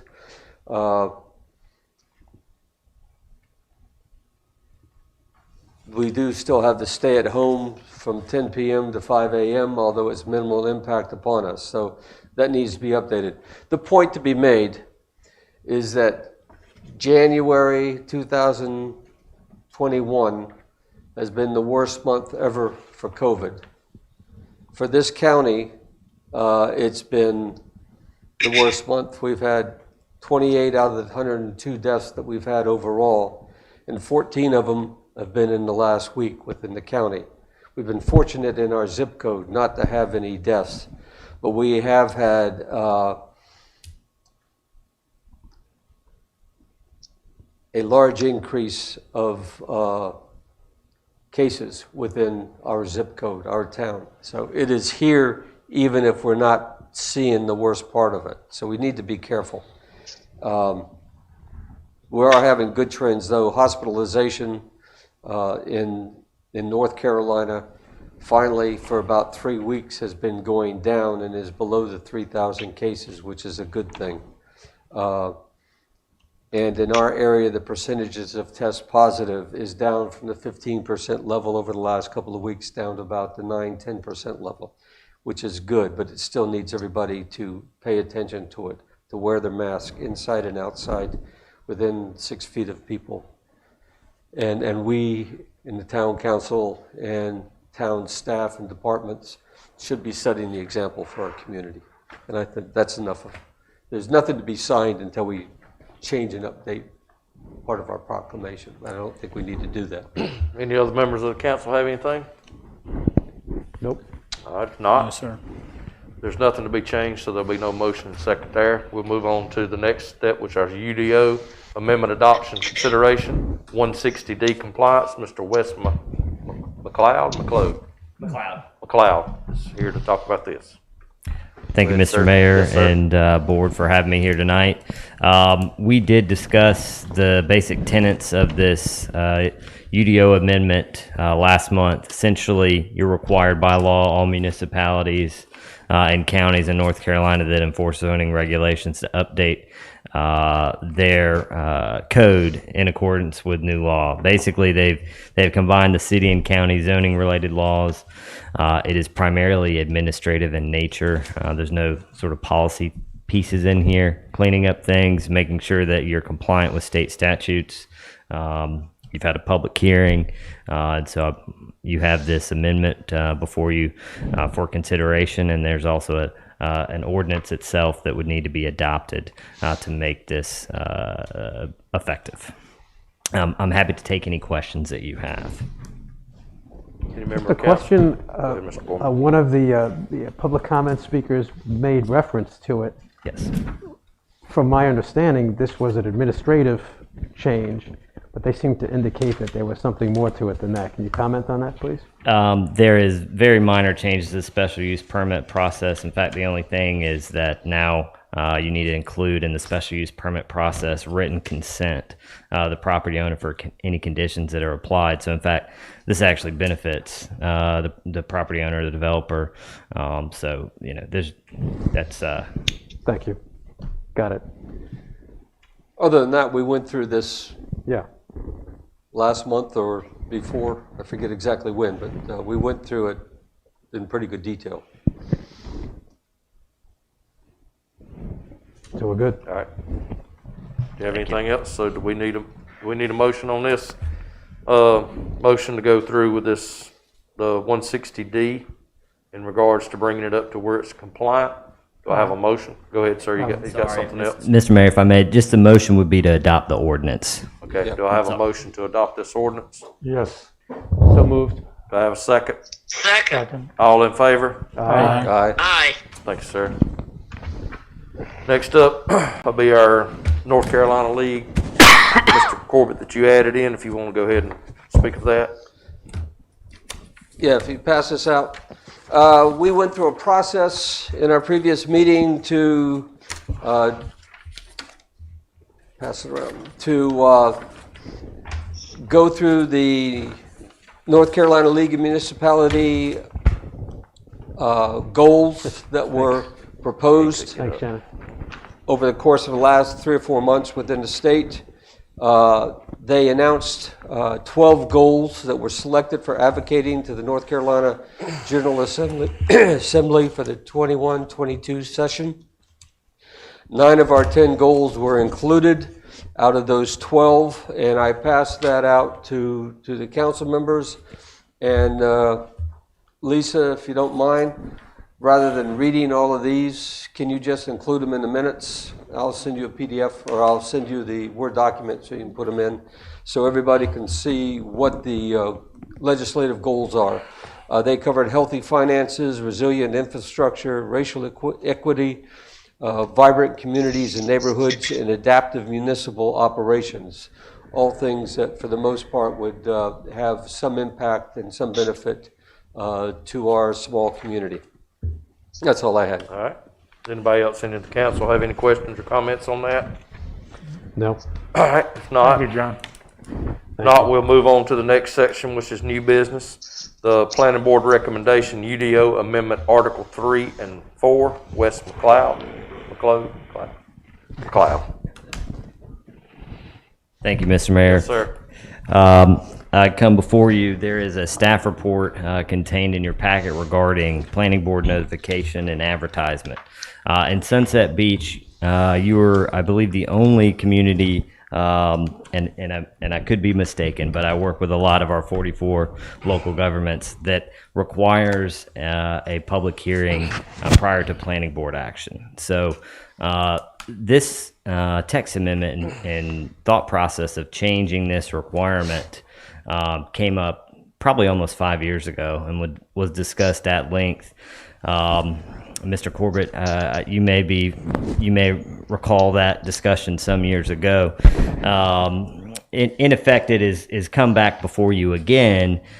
Reason being to allow for some level of expediency. So if the planning board is reviewing an amendment to your development ordinance, they can pass it on without first advertising for that amendment. Now, you will, the proposal is only for an actual a text amendment. You will retain, the planning board will still have to advertise and notify property owners for any proposed rezoning. Again, that is above and beyond required general statute. So you're being a little bit more restrictive there. So the action for you tonight is to simply set a public hearing for March 1st. That being said, I'm happy to answer any questions you have about this particular proposal. I know that there was some comments on behalf of the development community. I can tell you that when this was considered some 5 years ago, the development community was not necessarily concerned. I believe, and I would have to go back because I don't want to misspeak, but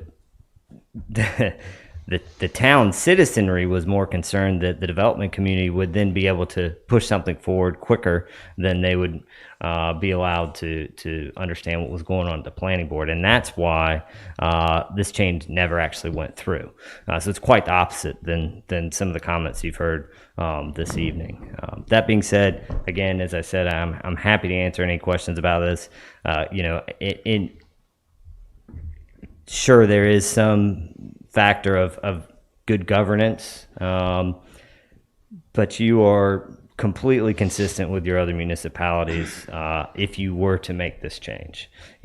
Our other municipalities are not requiring advertisement at the planning board level. So you are very unique in that.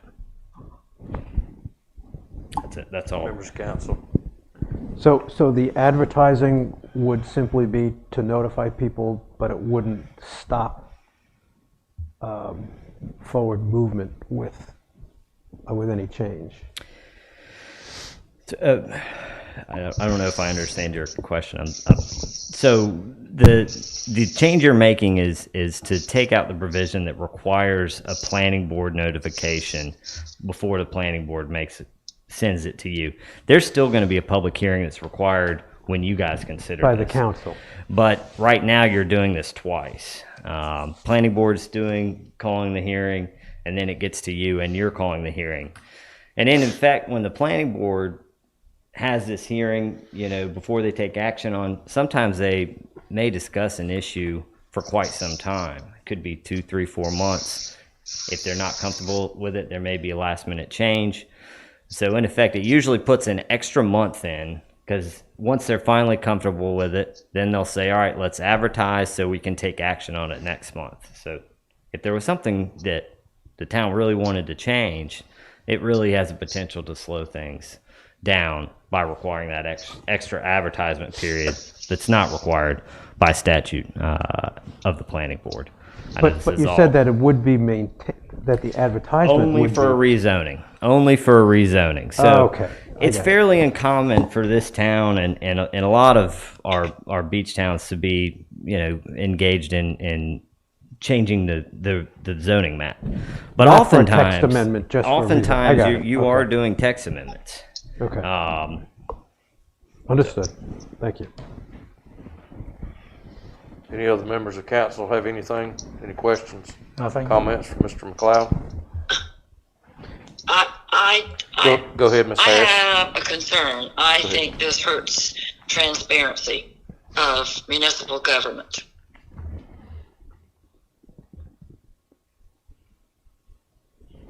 Can someone respond to that? This is purely a policy decision for you all. Certainly, the required advertisement, it will go in the Beacon, and so there is a potential that there are more folks that know what is happening with the business of the town. It depends on someone picks up the Beacon, or what have you. But yes, I think there's some legitimacy to that concern. You guys kind of need a weigh on what's the pros and the cons about it. Expediency versus the transparency component. We're still gonna have a public hearing on this at our level. So why have two of them? I think any public hearing is transparent as can be. It's open to everybody and everybody can see it. I'm not sure if I can say this real clearly. It seems to me, my view is that the planning board should be the body that does the most thorough and the most in-depth examination of the issues before them.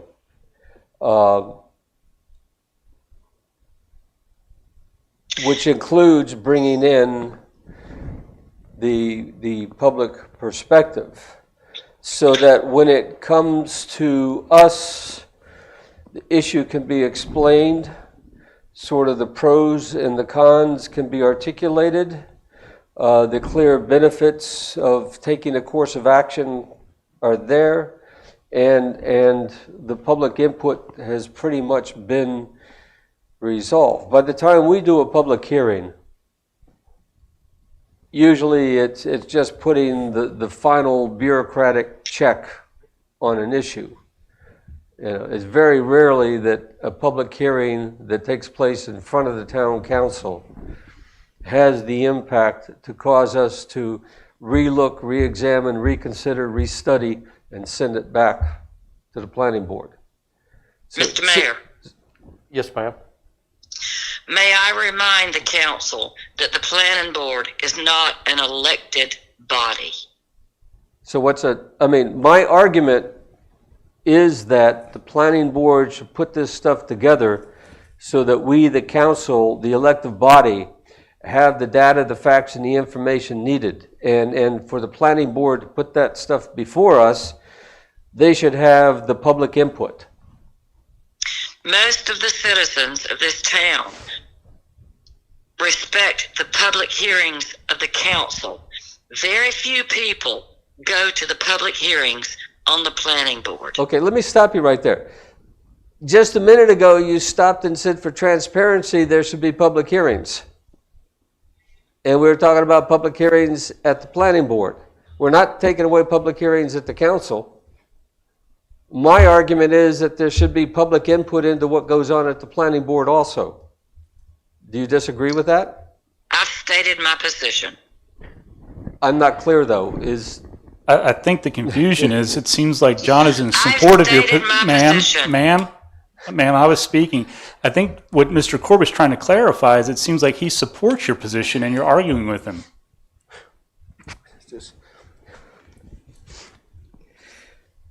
The way I take it, Ms. Harris, is he's basically saying it needs to be hit twice.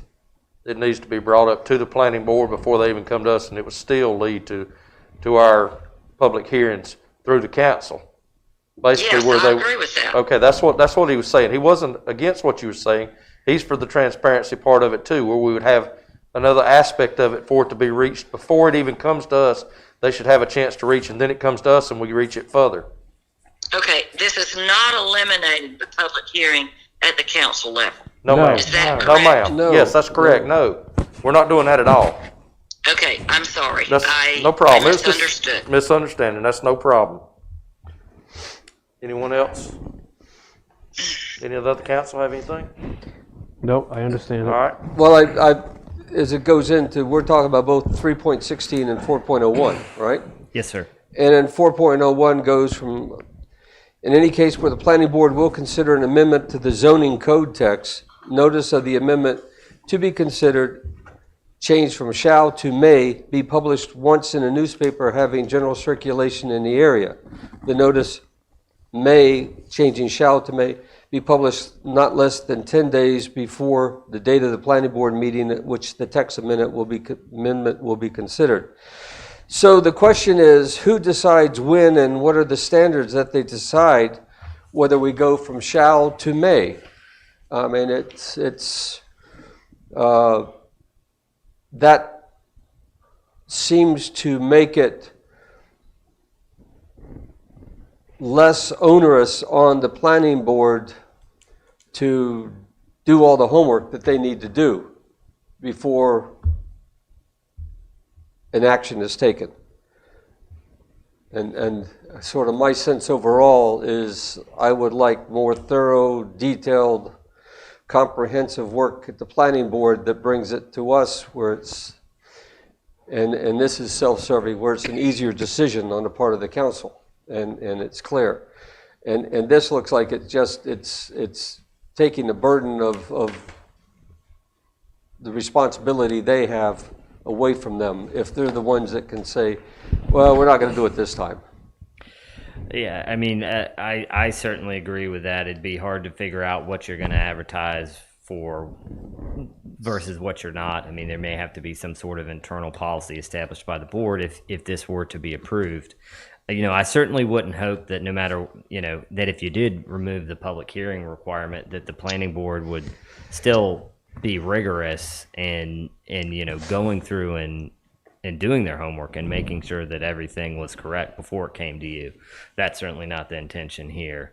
You know, I think my understanding is the intent here was purely a expediency item, you know, to potentially allow things to flow through to this board so that it can be acted upon sooner.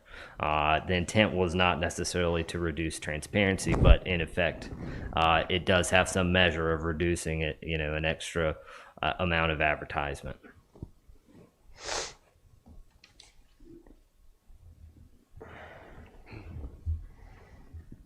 That being said, what is the stance of the council?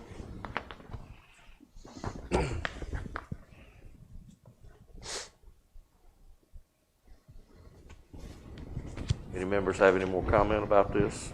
This is going to make the change, or this is? This is only to call for the hearing, so the action would be to, you know, call for the hearing. So this is not going to change? Not tonight, no, sir. Yes, this would allow for their hearing to be called so the public would have the ability to comment on whether they wanted this changed or not. Correct. And Yeah, I think that Councilman Corbett has a good point, and what would be the criteria by which they say this is important enough to have a public comment? So I think that needs to be addressed by the planning board. So if this were to go ahead, that would allow that discussion to happen? Certainly, I mean, you know, that could be a directive, you know, however you guys, you choose not to approve this, or if you chose to approve it with a directive to planning board to establish a, you know, procedure for when you're going to advertise for a text amendment, you know, something that affects the zoning districts, et cetera. If it's an administrative item that has to do with something that's in effect, more or less irrelevant, then, perhaps it's not, doesn't rise to the occasion of the extra advertisement. But, this was discussed at our last meeting, and brought up, well, how do we determine when to advertise? It would be prudent to have a little bit more clear direction. It doesn't need to be in your UDO, but maybe just needs to be a standing policy. Mayor, if I may. Go ahead. If you all deny the planning board recommendation, that kills this amendment, and there's no further action needed. If you would like to deny this recommendation and redirect the planning board, then this would go back to the planning board for their consideration, further consideration to be brought back to you. Or, like Councilman Phillips said, you can accept the recommendation, schedule the public hearing, hear what the public has to say, and then at that point, you would make your decision on if you agree to allow this text amendment to happen, send it back to the planning board at that point, or kill it altogether. Mr. Mayor, Yes, sir. Go ahead, Mr. Nerd. I have a motion. I move that we accept the recommendation and to schedule a public hearing for March 1st, 2021 at 7 p.m. Do I have a second?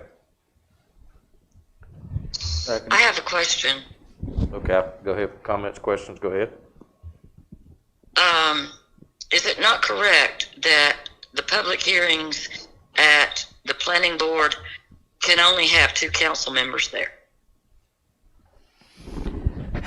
You mean in terms of an open meeting? I wouldn't, we can get into the specifics of it, but if you're coming as citizens to comment, you can get real nuance in this, that I don't believe that it would violate that provision. If you are there on behalf of your official capacity to help influence the meeting as part of the elected board, then yes, two members. That is correct. So who determines what the official capacity is? That's what The individual member. The individual member would assign the capacity that they are attending a meeting in. It has always been my recommendation, as well as prior administrators and Wes and the league, that you all limit your participation in these other meetings that are advisory boards to you all, but you all are still citizens of this town and have the ability to attend. Did that answer, Ms. Harris, what you were asking? Was you able to hear that? I heard it. Okay. Yeah. Well, my feeling is I'm comfortable moving forward for the public hearing with the understanding that gives us a chance to, after the public hearing, discuss again. And if we want to send it back to get clarification from the planning board to set some policy guidelines in terms of what the standards are, I'd be comfortable with that. I'm okay with that as well. Agreed. Ms. Harris?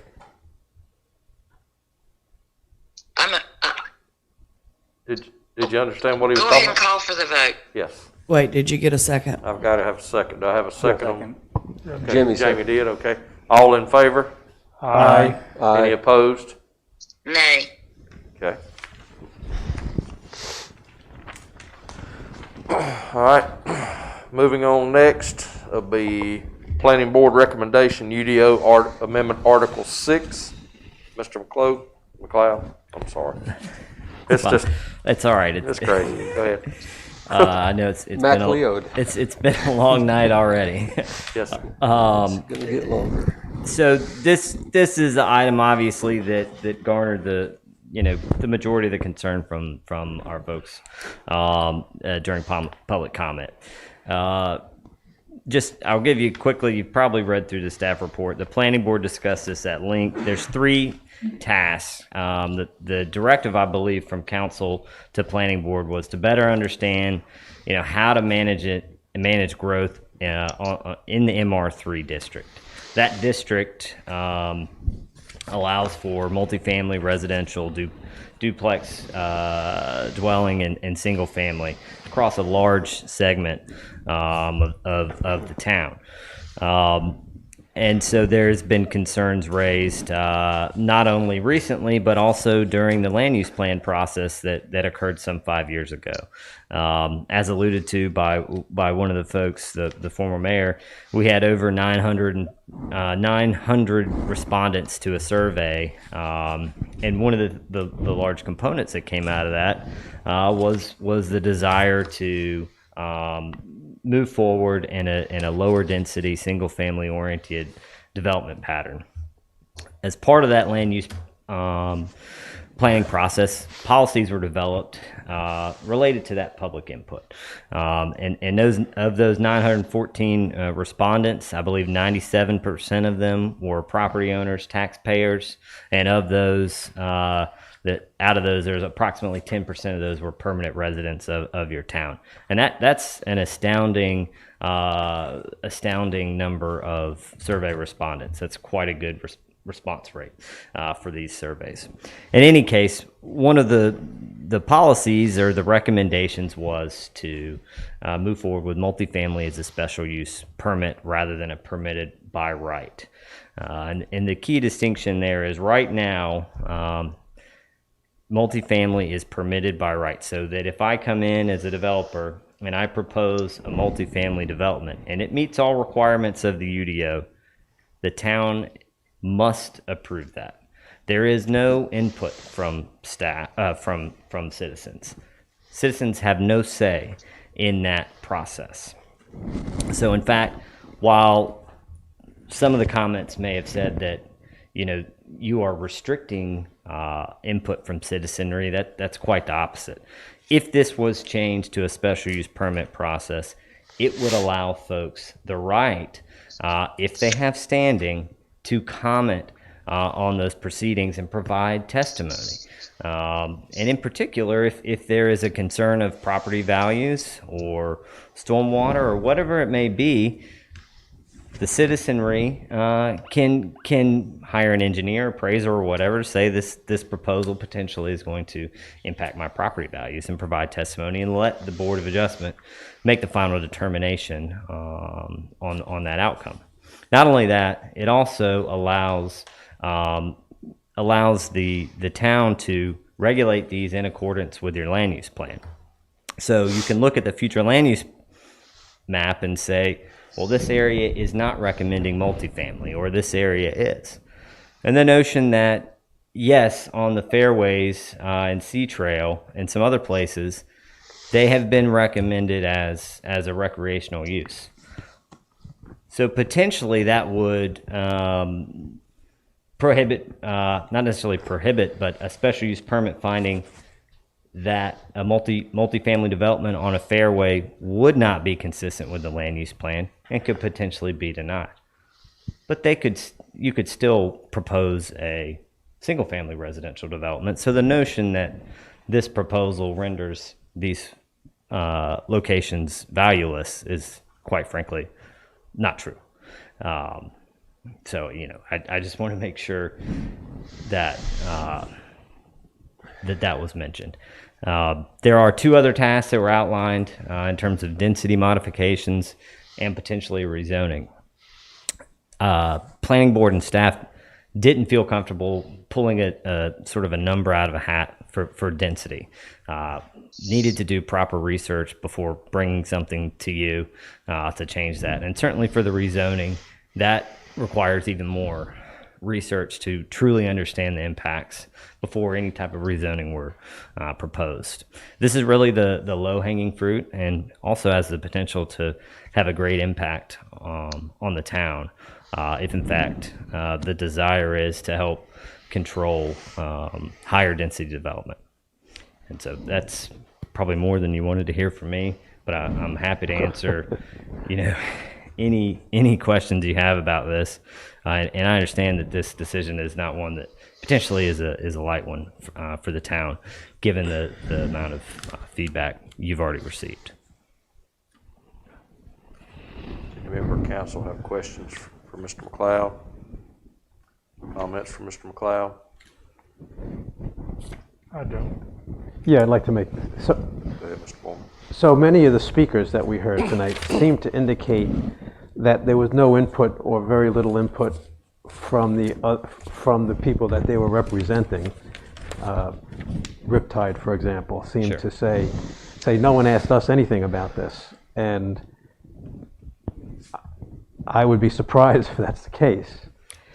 Can you comment on that? Sure.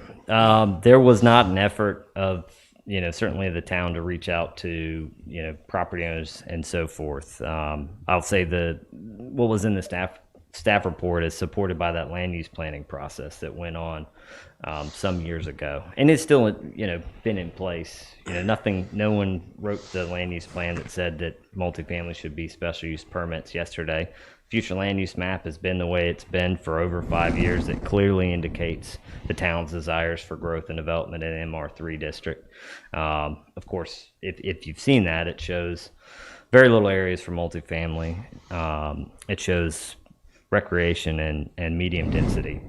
As a developer or property owner, one of the things that I would want to know is if I were making a large investment in the town, first thing I would look at is the land use plan and understand the town's direction. And that direction is quite clear in that plan. That doesn't mean that the town... Limiting multifamily. Correct. That's right. And that doesn't necessarily mean that the town could certainly reach out and proceed in that fashion.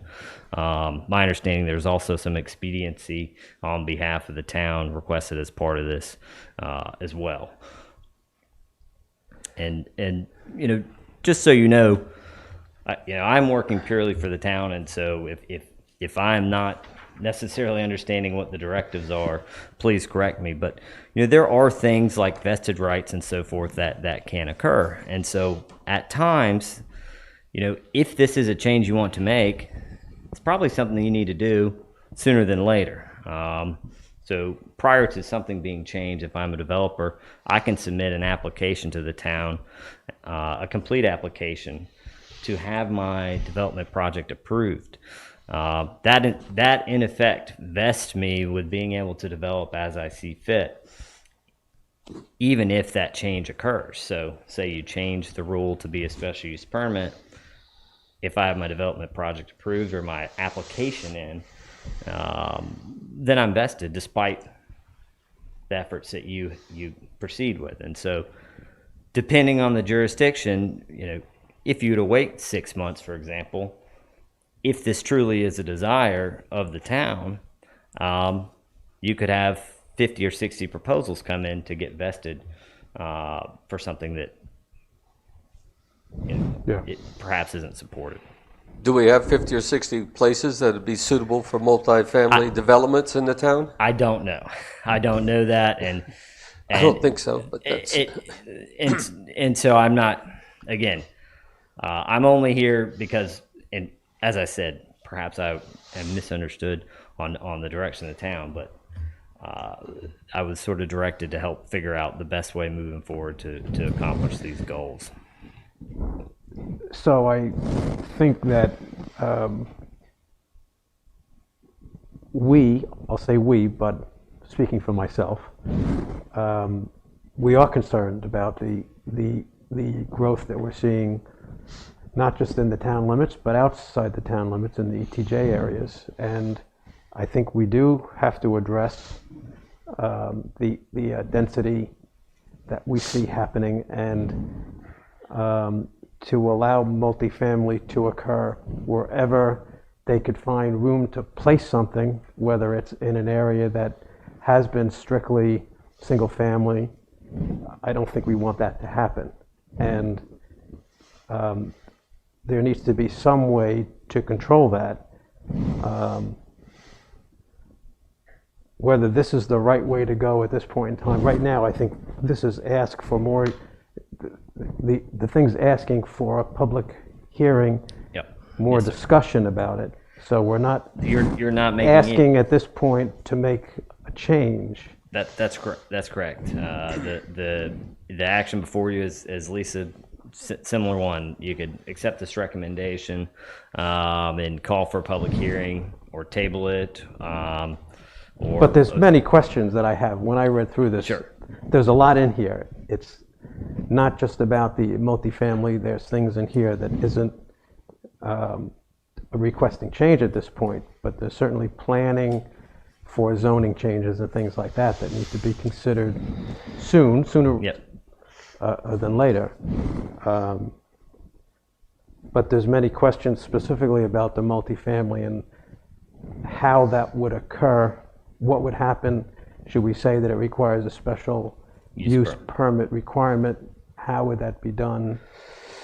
There's some language in here that I find somewhat subjective. In terms of the proceedings. Health and welfare and morality and all these things, which I don't know how a Board of Adjustments would make those determinations. So there's some questions that need to be answered, certainly before we, before I would agree to it. Sure. But saying that, I think there's a need to do something sooner rather than later. So that's my position on it. One of the concerns that I have is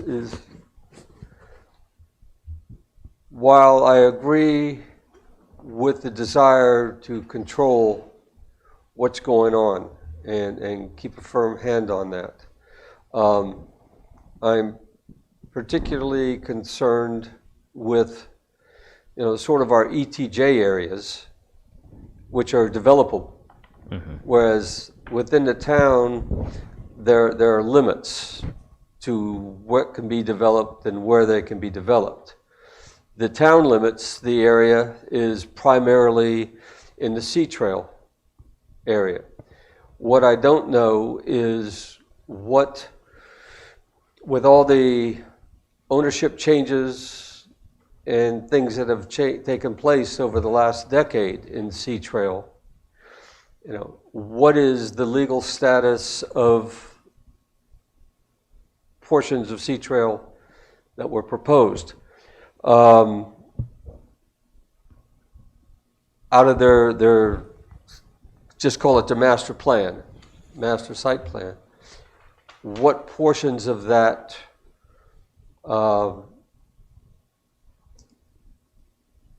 would be affected by this rule? My sense is, that's been a long-term area. It's a core part of Sunset Beach. And it's a key part. The golf courses are a key attraction to the area, in addition to our beaches. So we don't want to screw the pooch here. And so what do they already have in plan that would be affected? Or do they have things that would be negatively impacted by this rule? What are those areas, and to what extent would they have an impact? I mean, my view is if Sea Trail continued to develop according to the rules that have been in place for them over the years and the big plan that they've had, I'm kind of comfortable with that. I'm not comfortable with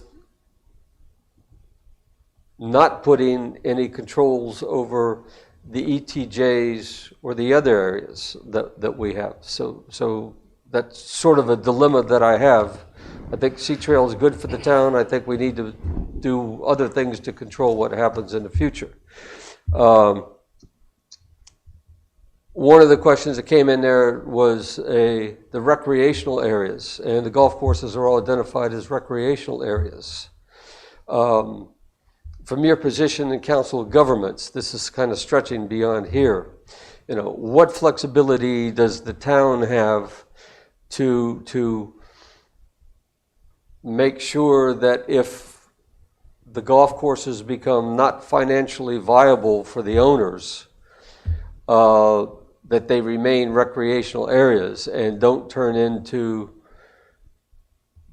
developments of any sort, whether it's single family or multifamily? Well, that's limited, and I will say that sort of my biggest concern as representing the town is that those would become multifamily, and that is that's the sort of the nightmare scenario, right? That's precisely what you would not want, and there is precedent for that's happening in our region. It hasn't happened here yet. And that's one of the reasons why, this proposal is something that I think, even if it even if over time you modify how things are doing, but if you did approve this proposal, at least you'd have that potential protection in place. But as far as to answer your question about outright limiting development on there,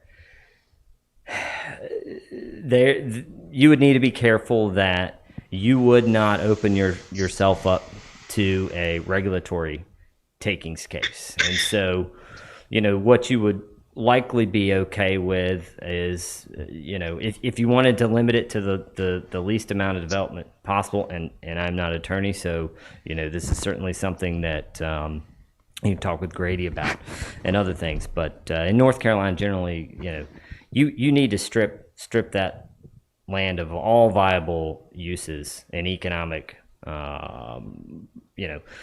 outcomes. So, you could have a very low density type development, single family, on an acre or so, or half acre or something to that effect, something that certainly would be more amenable than a multifamily, if it came to that, and we're talking about kind of scenarios that you don't want to see happen, but that have happened in our region. The town could come to some type of agreement to help purchase the property. Those are things that I don't think you want to do for those fairways, but that question is more something that takes a little bit more research to help figure out. You've got the guidance in the land use plan. The key is you don't want to get yourself into the position where you're potentially having a takings case before you.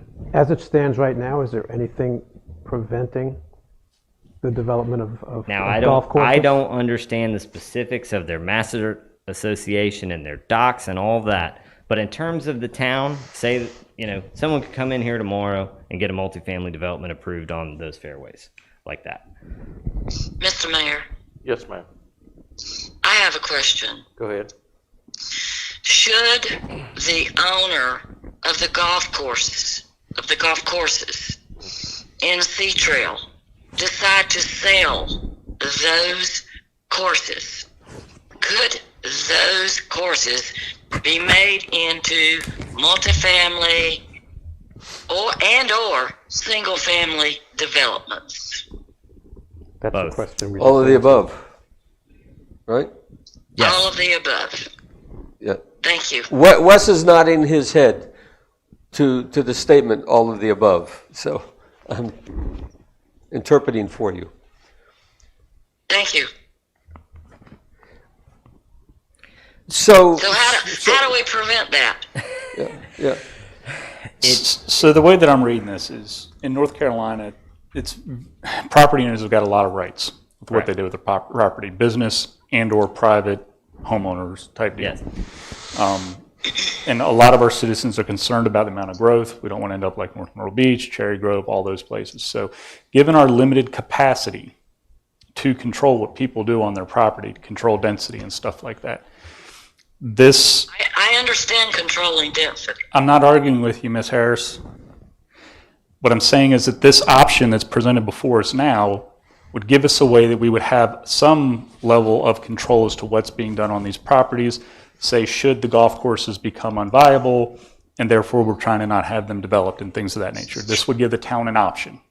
Only for multifamily as it stands now. Then there's, those other tasks that are, task 3, potentially understanding the rezoning. So if those fairways were rezoned to AF1 or some other district that had some limited residential use, but that's where there needs to be a finer tooth comb and not necessarily a rushed process. This was the process that I feel like has the potential to be the most positive for the town in terms of as council members.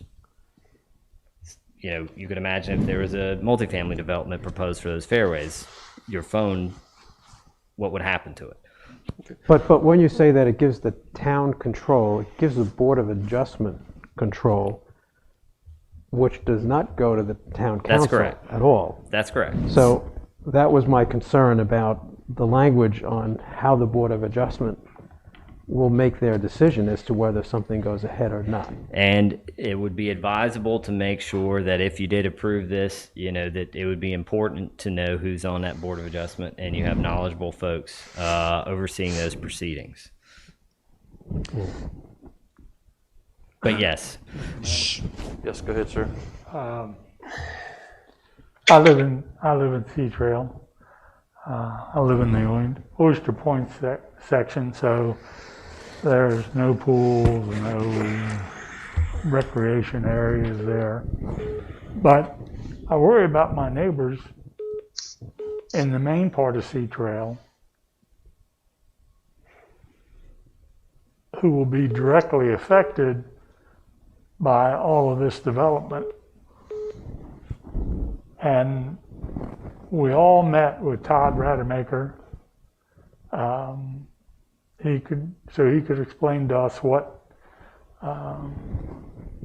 they wanted to do. And my big question was, how about amenities?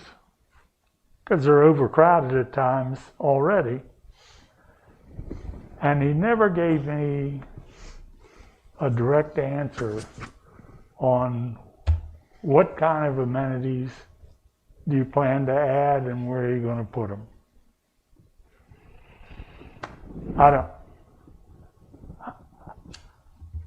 I've always been in favor of development. I've been saying that at meetings here for probably 18 years before I came on the council. But I always said as long as it's good development. And I'm just not sure whether the density of the MR3 is good development.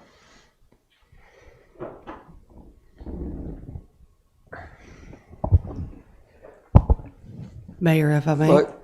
Go ahead, ma'am.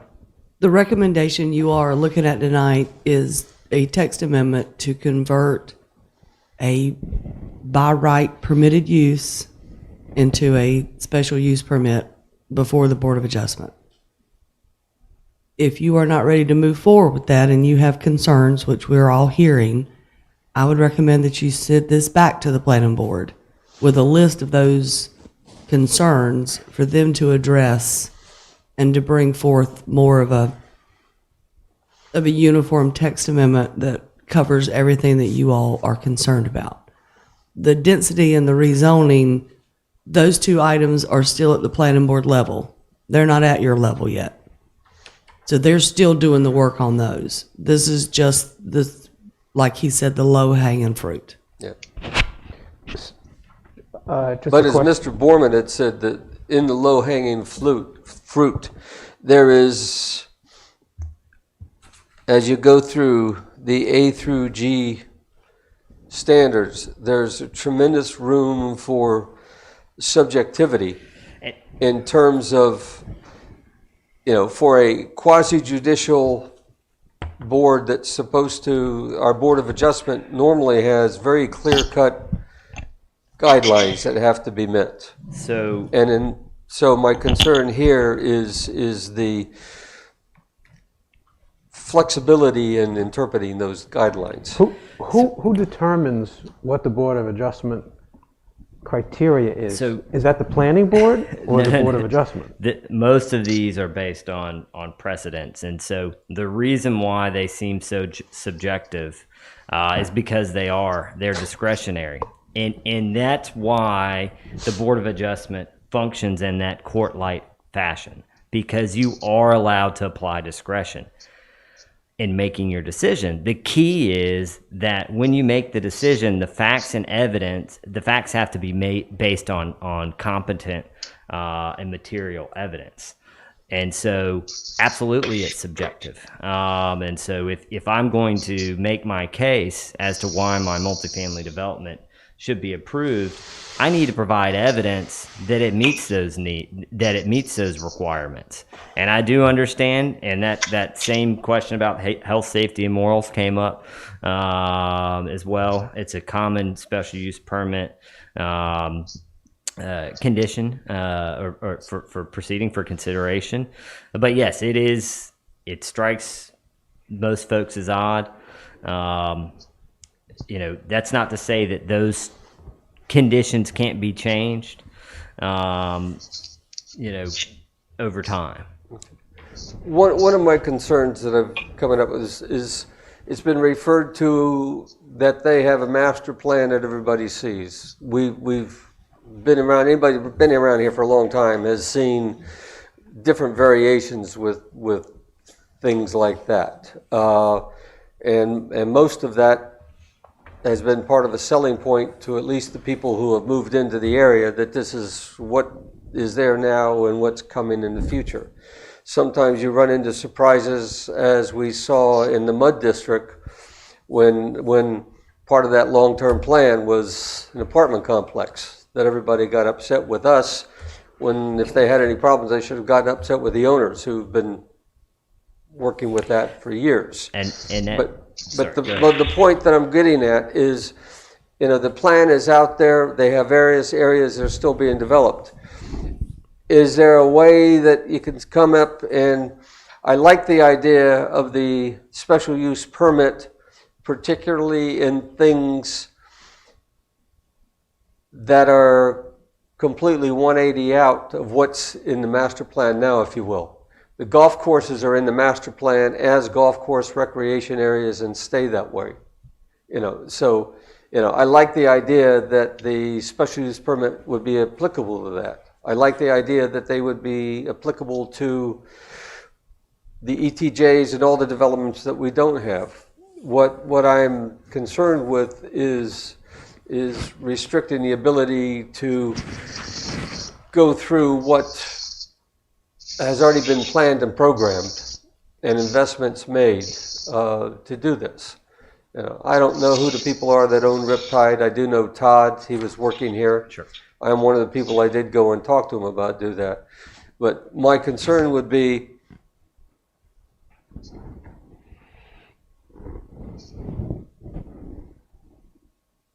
negatively interfering with the ability to carry out a long-term plan that has been there.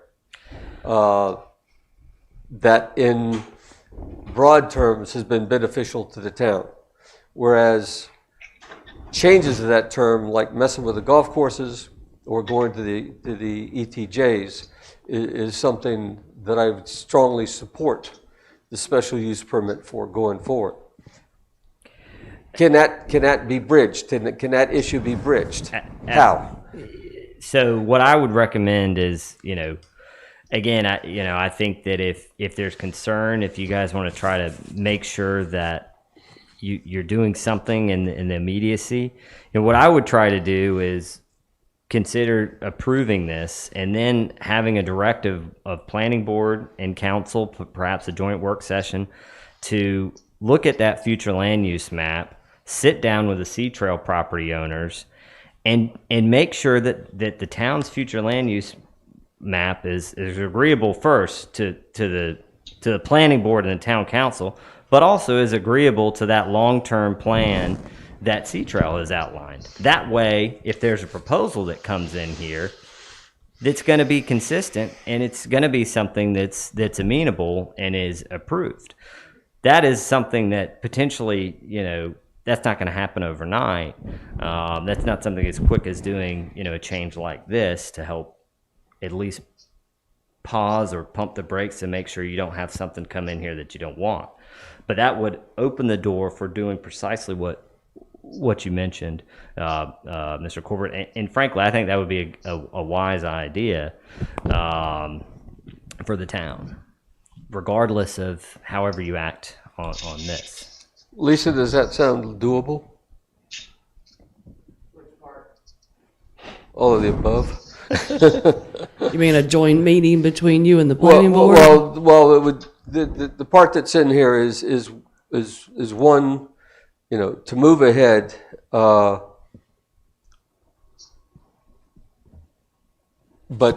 in the process of moving ahead, bringing together a workshop or whatever it is with a planning board, us, and I guess in the short term would be the developers of the Sea Trail area where we're concerned with. We discuss this. I mean, Yeah, I mean, you can call a special meeting and invite whoever you want, but the public's coming as well. Because anytime you meet, the public is always invited. You know, and I think that if you did proceed, the directive would be, you know, looking at those two ideas for the town's plan for what is based on the land use plan versus, you know, what's Sea Trail's plan. And Mr. Phillips, I apologize if I interrupted you earlier. I don't know if you were. And are you specifically just calling out Sea Trail? Or are you? Well, that's the only one that I'm particularly aware of that has sort of long-term areas that were kind of marked out for some type of development which haven't been developed. And MR3, the mud district, doesn't count since it's not part of this process. You know, and they've got their own plans worked out there.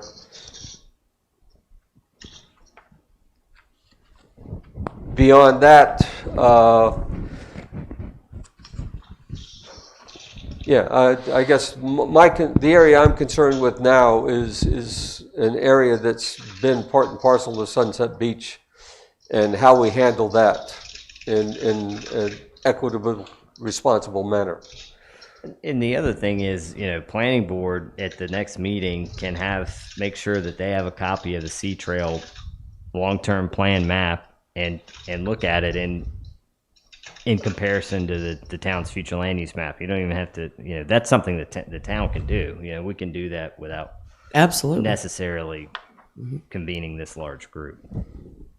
That has not been done?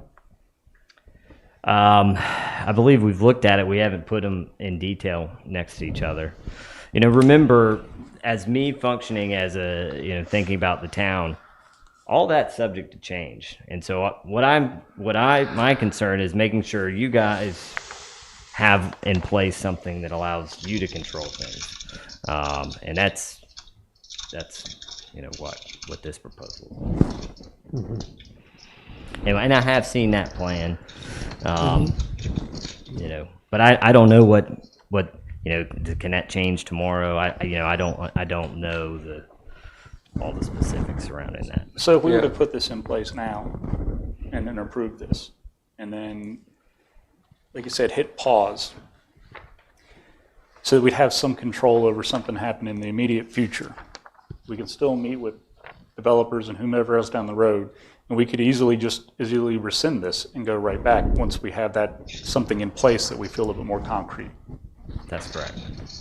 It would just keep us from having a situation where some of these other developments have occurred, multifamily, and then everybody in the town was up in arms because nobody knew about it in advance. And they're still it doesn't matter what you do, that's still gonna happen. You know, in these proceedings, there will only be certain folks that, you know, their testimony can be taken into consideration. They have to have standing, but at least there will be some folks that are allowed to comment and provide testimony on these. As of right now, you can comment, but it doesn't matter. All right, with that being said, the council. Mayor, if I may, Go just a ahead. procedural, if they go ahead and schedule a public hearing and hold that public hearing and then start making changes to the text amendment, does it have to go back to planning board at that level, or are they free to make whatever amendments they see fit? You should be fine. I don't know, you know, if you're just modifying, I mean, at least my understanding is that your consideration right now is just changing multifamily to a special use. And, you know, if that's what you're doing, there shouldn't be any. No, I'm sorry. Let me restate that. If they go ahead with this, schedule the public hearing and adopt this amendment. Yep. And then meet with all these people and decide at that point to make additional changes, that does have to go back to the planning board for recommendation. Yes. Correct? Yeah, so, but if you change the future land use map, you know, these are things where you're getting into a map and you're looking at things that. Right. It's a more. Right. Yeah. So just so that you all are aware that if you do adopt this, then you do put the brakes on, so to speak, because you've made it so that they have to come through Board of Adjustment. But any subsequent changes that you make have to go back to the planning board. and for a recommendation to come back to you all. So if you change it March 1st and then decide we want you to add X, Y, and Z, you're still looking at a 60-day process for X, Y, and Z to actually be added to this text amendment. Damn. So if we approve this now, we are approving the requirement for a special use permit? No, you are not. Not till March I 1st. thought that's what you just said. No, We're if you- approving a meeting. If you approve it in March, if you go through the Oh, public okay. I hearing got you. and approve this plan at that point, I got you. Now, so some of those standards, what we could do is we could look at reducing your special use permit approval standards. That could be included in your March 1st. Staff could include some items. There's typically 4 that folks use, and I don't want to name them off the top of my head, but we could include those in your staff report that would be considered. That's not necessarily something that you would have to go, shouldn't have to go back for, if that was directed. so the council could include those provisions, but they would not be regulations.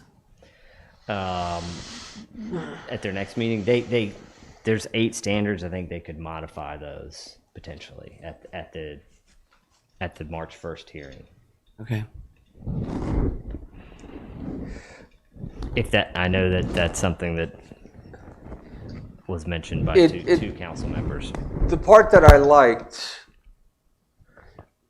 that I think we've lost in this bit here, was the ability to sit down and look at what the existing long-term plans are, whether they've been permitted or not, because some of them haven't been permitted, but they've been sort of on paper in one way, shape, or form for years. And I don't like the idea of getting in the way of doing that, of those areas that were projected, and I don't know where they stand in the permitting process. I don't know where they stand in the vesting process that goes through there, that I'm kind of concerned with that aspect.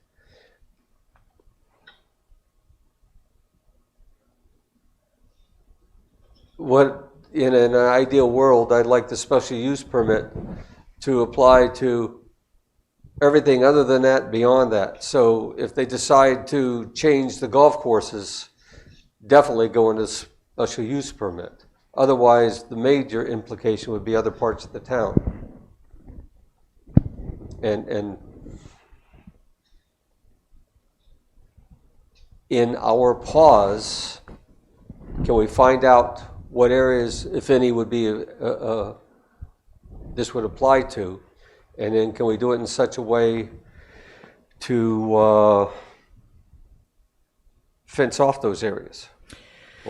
It depends. You could there's multiple ways to skin the cat. Now, I'll say that, these proceedings, they can be scary, but it's not the end of the world. They can actually be quite easy if they're not contentious.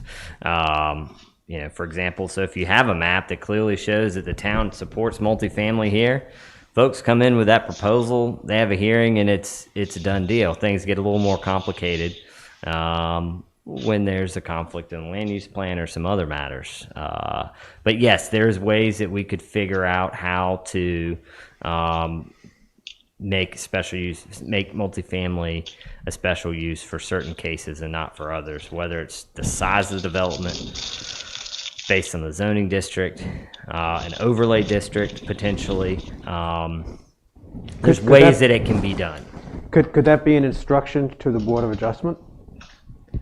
In terms of? Well, you say that you don't want multifamily here, but you're okay with it over here. Well, that land use plan map that you have in your packet there, that's really what that instruction is showing. And so by changing that kind of opens the door to saying that, that map, you should think of that map as that's what the town wants to see happen. Okay. And that's where I alluded to making sure that map is in concert with what Sea Trail's plans are, if that is a directive of council. Yeah. I mean, that map was at least 2016, so it's at least 5 years old. And a lot of things have changed since that point in time. Okay, so So- if we go ahead with this, we can look to make those comparisons between what the land use plan says now, what the master plan is, I guess, is what you were referring to, John, with Yeah. the Sea Trail, and then decide whether the land use plan needs to be changed to be more consistent with what the town desires now. That's correct. And in fact, for your staff report in March, we can make sure we've got a copy of the map and see if we can provide some commentary on Okay. precisely that, if that's the pleasure of the board. I like that. I kind of like that. Now, I sort of tied in our planning and inspection folks aren't around. Are there any other entities within our Sunset Beach borders that we're aware of that are looking at doing some type of a multifamily development that would be affected by this? Well, we hear the same rumors that you all do, but we don't have any concrete evidence and we don't have any paper in the building. Well, this is COVID. I haven't heard any rumors. There are rumors of additional developments, multifamily, single family, two family. Inside Sunset Beach proper? Well, within the regulation area, that would includes include the ETJ. Yeah, Mhm. well, that's, okay. My primary concern is inside Sunset Beach proper at this point. That being said, does the council have anything else? Are we going to accept? Are we going to deny? Are we going to send it back to the planning board? What is the direction we're going to go in with this? Can we accept it with the provisions that we had outlined here? That we sit down with the planning board and whoever else, commercial entities want to have input, compare their plans with the land use plan and see where we stand? Whether there's consistency with what we'd like to do and what they'd like to do? And if so, can we exclude them from a change to the special use permit requirement? My recommendation would be that you modify the map so that you're clear in your direction that you support multifamily in these particular locations, but still make sure they're subject to these provisions. I mean, it's one hearing. It's not unlike them if they were to have it go to the planning board. There may be some more rigor involved on behalf of the applicant, but I don't think that's necessarily a bad thing for the town, and some discretion as well. But you would have a clear indication if you modify that map showing where you're supportive of this type of development. So the first step you basically recommended is to go back and modify the map before we go any further with this. It's up to you guys. The council here, yes. Yeah, if you're concerned about this, my first step would go ahead and make this thing special use. That way, you're potentially stopping a flood of proposals that just want to get in the door that maybe don't have any merits to them. And I know it sounds crass to say this, but it's just unfortunately the nature of how these operate. And then change your map. That would be my recommendation. Otherwise, if you wait and this thing, if you change the map, it could be 6-8 months, a year. And my concern is that then you've got a development proposal before you that is something that you really didn't want to see happen. And maybe that doesn't happen, I don't know. But that's my main concern. How fast can we change the maps? I can change them fast. The problem is figuring out where the line, everyone making sure they're agreeable to where those lines are. That's the problem. And I'm in agreement with Wes that I would recommend that you all schedule this public hearing, go forward with this public hearing and adopt this text amendment. And at the same time, send a directive to the planning board for them to be looking at this criteria for the Board of Adjustment, for that to be an additional text amendment to come to you all. Sounds good to me. Another directive for them could be to look at the map, compare it to Sea Trail, and try to figure out how to make your wishes known, heard. Yes, and that would also help with the density discussion as well, because that map can be updated with guidelines for density, which would help support any future amendments as well. And with a land use plan being as old as it is, it might not be a bad idea to do a directive to update the land use plan. Cam is going to tell us that soon enough anyway. Wes is on board for that. Can't you see it? I've got a couple other right now, but yeah, I think that's a good. That would be my recommendation for you all. So what is the pleasure of council? Y'all accept or deny? So let me try a motion. Go ahead. One, to accept the recommendation and go forward and schedule a public hearing.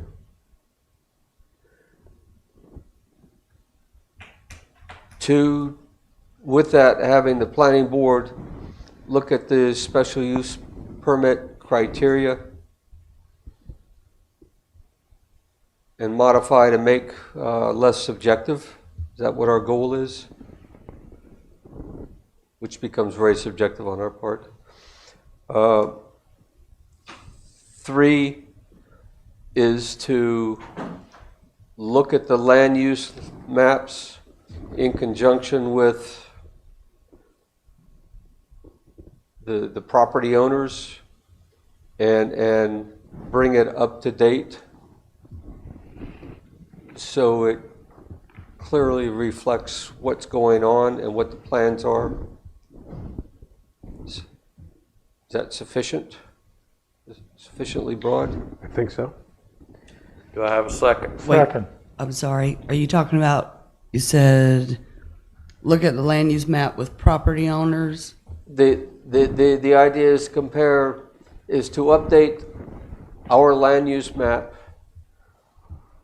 in line with the existing master plan and other programs so specifically for Sea Trail, not the whole map. That's where I'm going. Are we looking at? 1 second, Ms. Harris, I'll let you speak. Do you want them to look at Sea Trail specifically and meet with those property owners and the Masters Association for that area? Or are you saying all of the property owners that could have multifamily? That's the only area that I'm aware of that has big concerns. Go ahead, Councilwoman Harris. Yes, I would just like to say I believe it's also true that it is possible to do a text amendment to the land use plan. I just want to point that out. Yeah. All right. That motion is on the floor. We have a second. Do we have any more discussion? All in favor? Aye. Aye. Any opposed? There is none. Hallelujah. Thank you, Wes, for your time. Thank you all. Sorry that it's been drawn out all the way around the world. That's okay. But we'll go from there. We so much like having you here with us. We just like to pronounce your name. Next up is our resolution authorizing the sale of property. Lisa, I think this will be to you now. Go ahead. This is just the standard surplus resolution. You all adopted one of these in either February or March 2020, right before we closed town hall and everything else. With that said, we did not have the surplus sale. So fast forward a year later, and we've got some more surplus that we've added to this resolution. Mr. Mayor, Yes, sir. I move that we authorize the sale of the property. Second. Do I have any discussion? All in favor? Aye. All right, moving on next. It'll be our, Lisa, this will be you again, the various board committee member term expirations approaching. No, first we got. We've got a chief couple first. Oh, I'm of, sorry, the Chief, chief. I didn't see you sitting over there in that white. where are I we at? apologize. I done fell asleep up here. Or we could have him Go come ahead. back to the next Okay, meeting. we're at Paul, good. Next up will be the authorization to submit fire prevention and safety grant with Chief Paul. All right, just looking to have your support so we can write a grant for more smoke alarms through the FEMA Assistance for Firefighters Grant Program. It's a 5% town match if we receive the grant, 95% by FEMA. We'll write the grant, submit it, and if we get it, we'll be grateful. Yes, sir. Do I have a motion that we Mr. Mayor, go ahead? I move that we direct Chief Hassemeyer to write and apply for the grant in the application period that closes February 26, 2021. Do I have a second? Second. Any discussion? All in favor? Just remember it's gonna cost us $500. Yeah. Aye. Aye. All in Aye. favor? Aye. Any opposed? There's none. All right, thank you, Chief. Thank you, Paul. Sorry Thank I you, skipped you, sir. Next up will be our various board committee member terms expiring as it approaches. Lisa?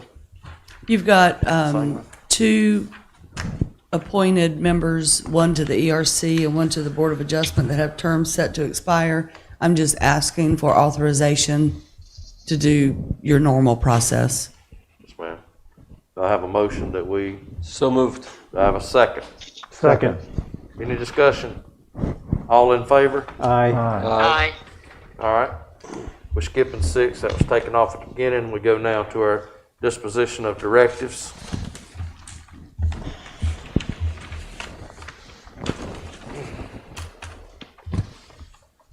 Does anyone have anything we want to add? Of course, we've got Chief coming back, but I think if I'm not mistaken, he was already coming back anyway, so we're fine there.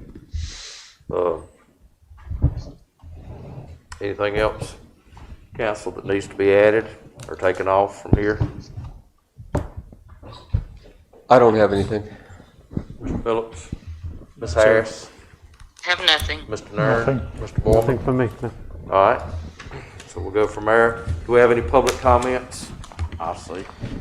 Anybody still back here? Anybody, you want to make comments? Okay, go ahead. Thank you. I think we have 2.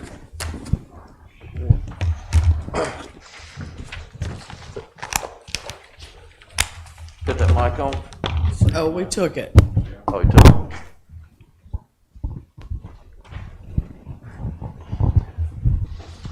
Thank you, sir. I got the door. Go ahead. Just 2.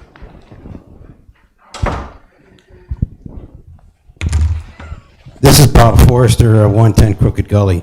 It's a late hour, and I don't want to keep you any longer than it's been arduous.